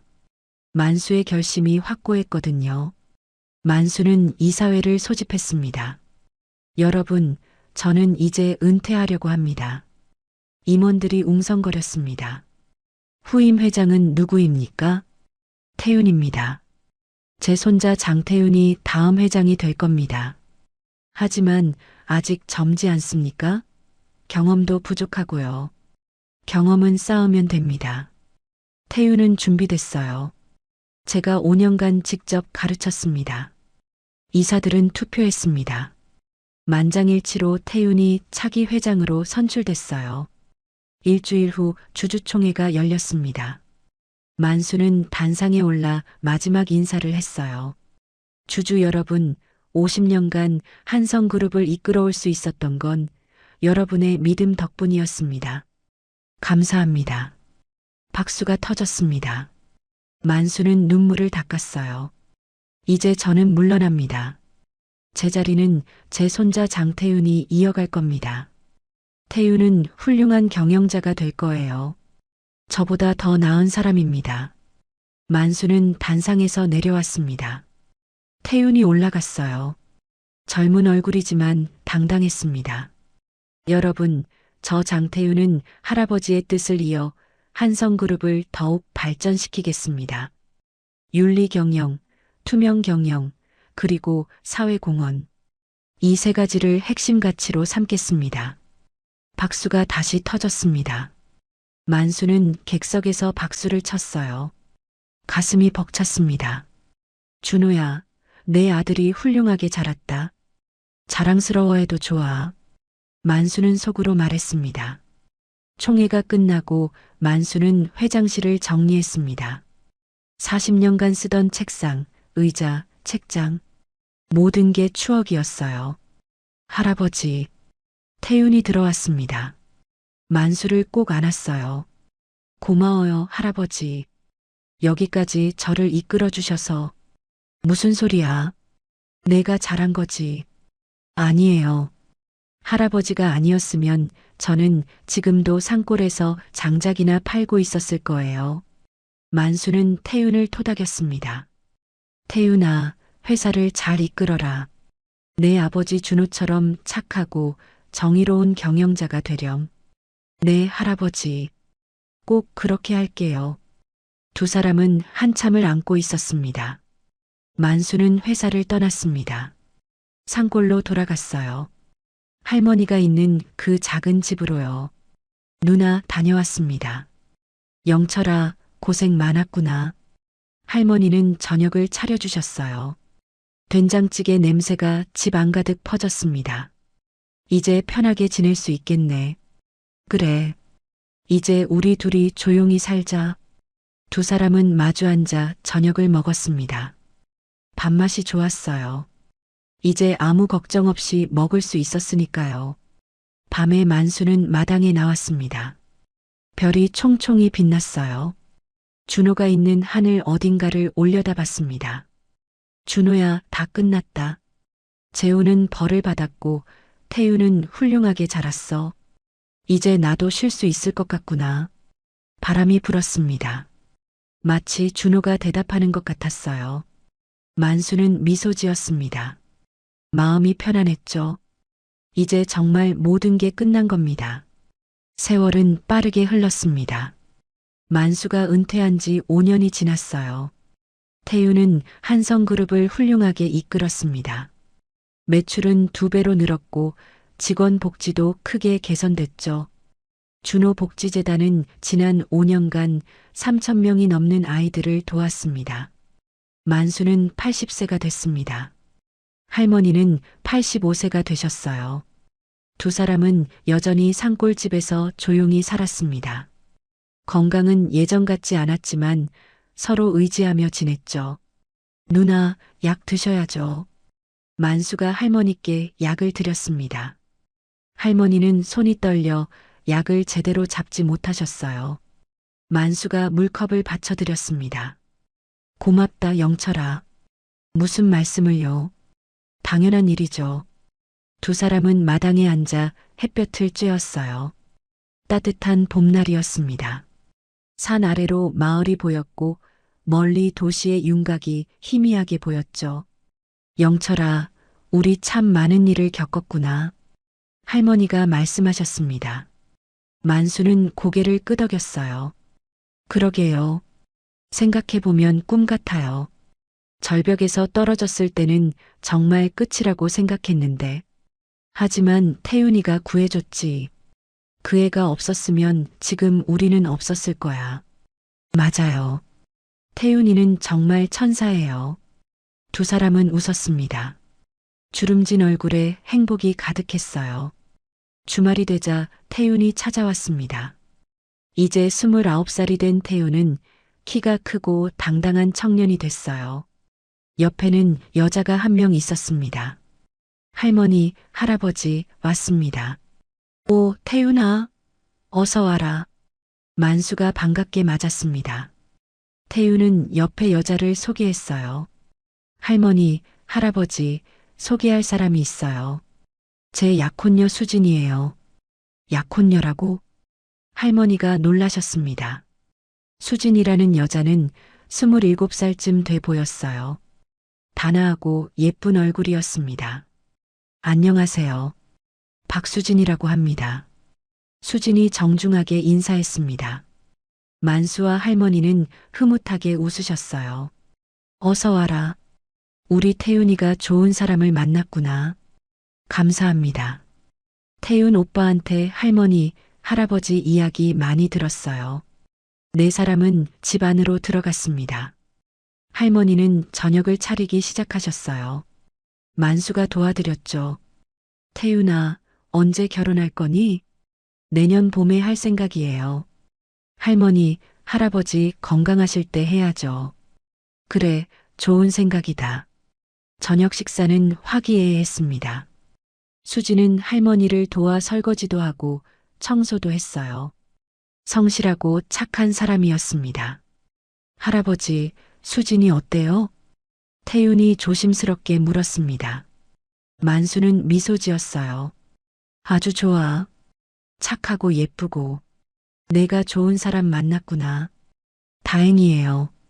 할아버지가 좋아하셔서. 태윤아, 수진 씨를 잘 대해줘야 한다. 여자는 소중한 거야. 알아요, 할아버지.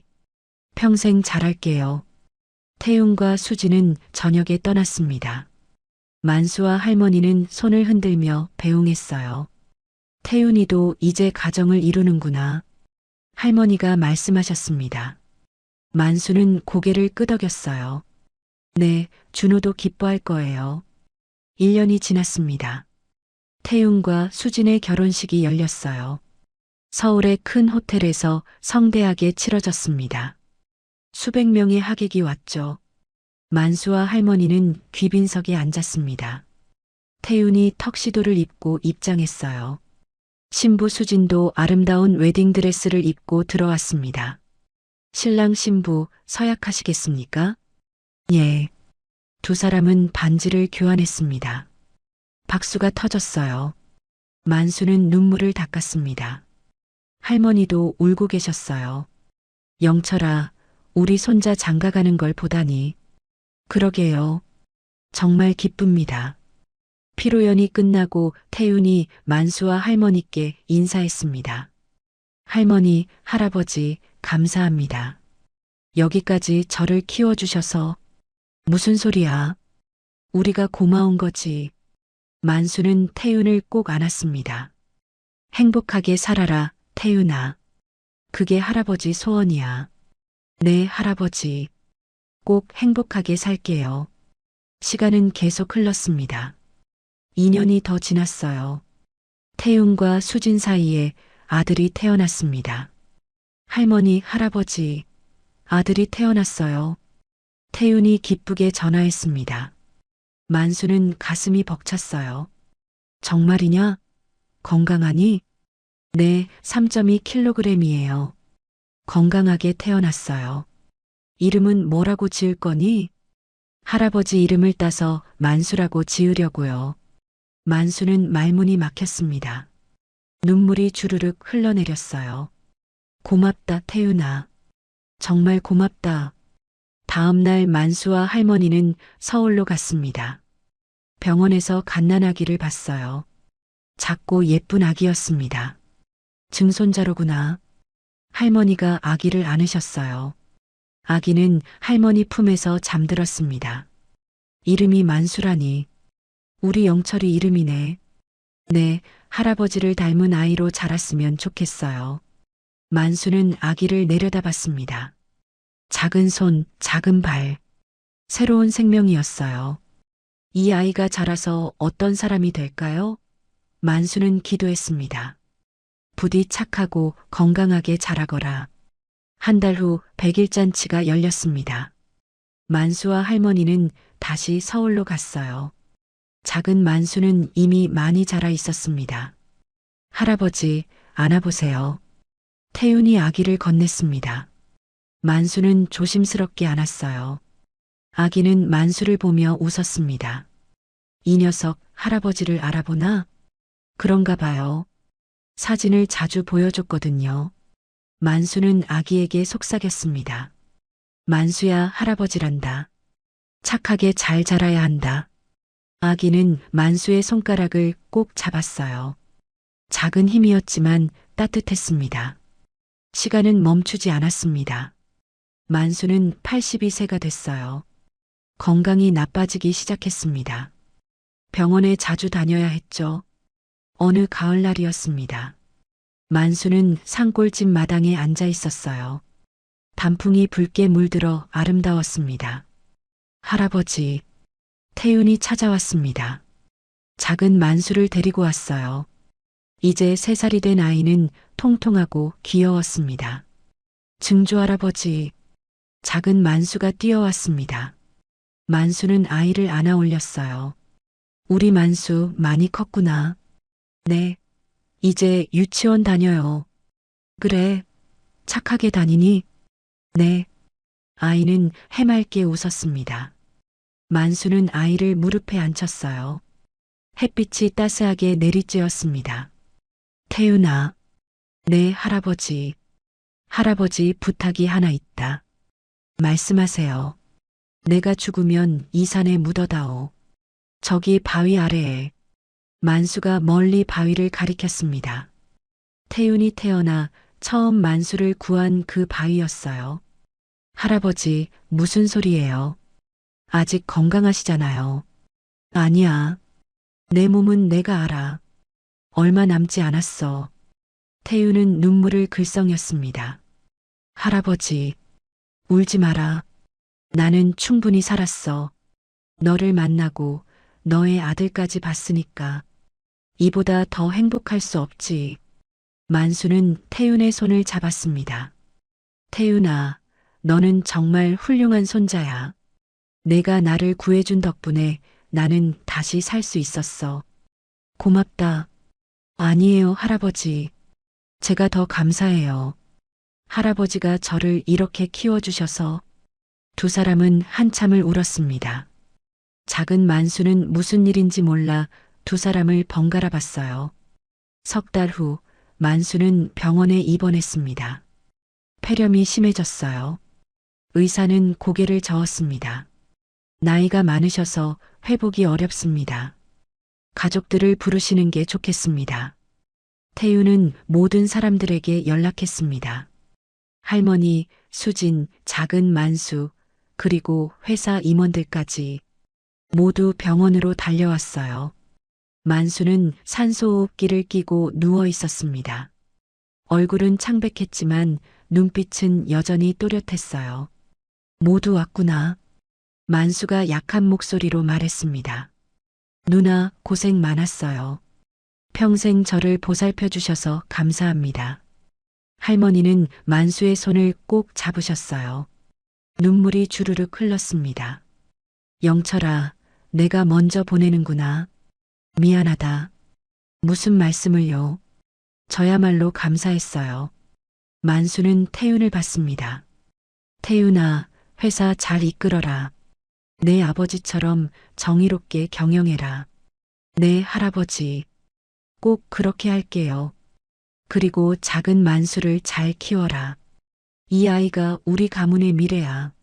알겠습니다, 할아버지. 만수는 작은 만수를 봤습니다. 아이는 침대 옆에 서서 할아버지를 봤어요. 증조 할아버지, 어디 아파요? 응, 조금.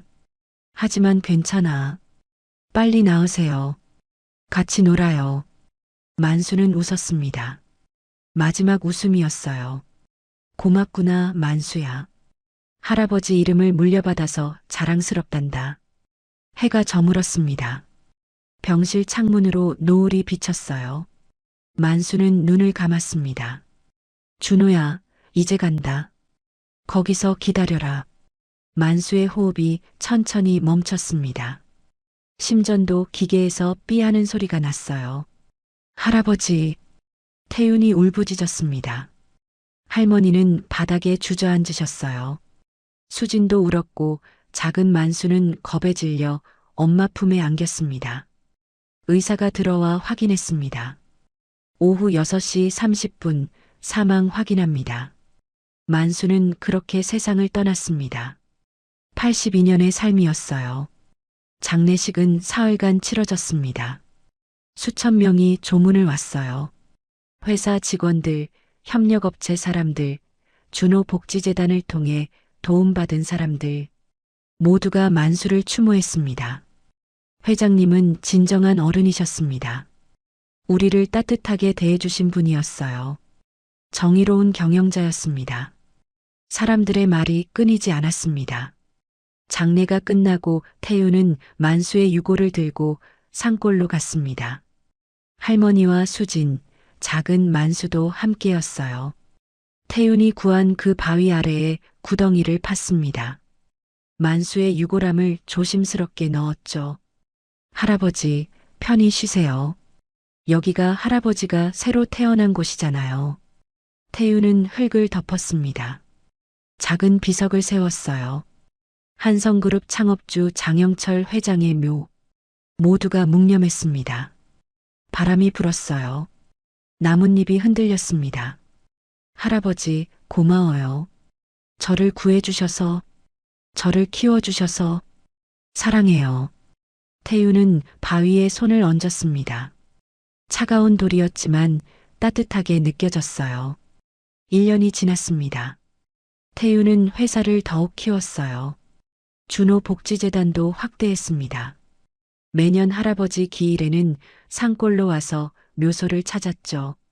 할아버지, 회사 잘 되고 있어요. 작은 만수도 잘 크고 있고요. 태윤은 묘소 앞에 술을 따랐습니다.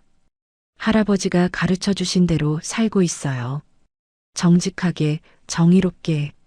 할아버지가 자랑스러워 하실 만한 사람이 되려고 노력하고 있습니다. 바람이 불었습니다. 마치 만수가 대답하는 것 같았어요. 할아버지, 사랑합니다. 영원히 기억할게요. 태윤은 절을 올렸습니다. 그리고 산을 내려갔어요. 할머니가 기다리는 집으로 돌아갔습니다. 저녁이 되었습니다. 온 가족이 모여 저녁을 먹었어요. 할머니, 태윤, 수진, 그리고 작은 만수. 네 사람은 웃으며 이야기를 나눴습니다. 증조할머니, 증조할아버지는 어떤 분이었어요? 작은 만수가 물었습니다. 할머니는 미소 지으셨어요. 훌륭한 분이셨단다. 착하고 정의로운 분이셨지. 저도 그런 사람이 될 수 있을까요? 물론이지.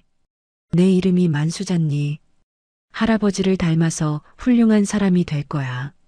작은 만수는 고개를 끄덕였습니다. 밤이 깊어갔습니다. 별이 총총히 빛났어요. 저 별들 중 하나가 만수일지도 모릅니다. 가족들을 따뜻하게 지켜보는 별이요. 산골 마을은 여전히 조용했습니다.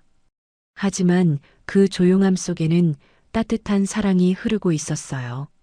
만수와 태윤이 함께 만든 사랑, 준호가 남긴 사랑. 그 사랑은 세대를 넘어 계속 이어질 겁니다. 절벽 아래 죽어가던 재벌 회장을 구한 13살 산골 소년. 그 작은 선택이 만든 기적은 이렇게 영원히 이어지는 겁니다.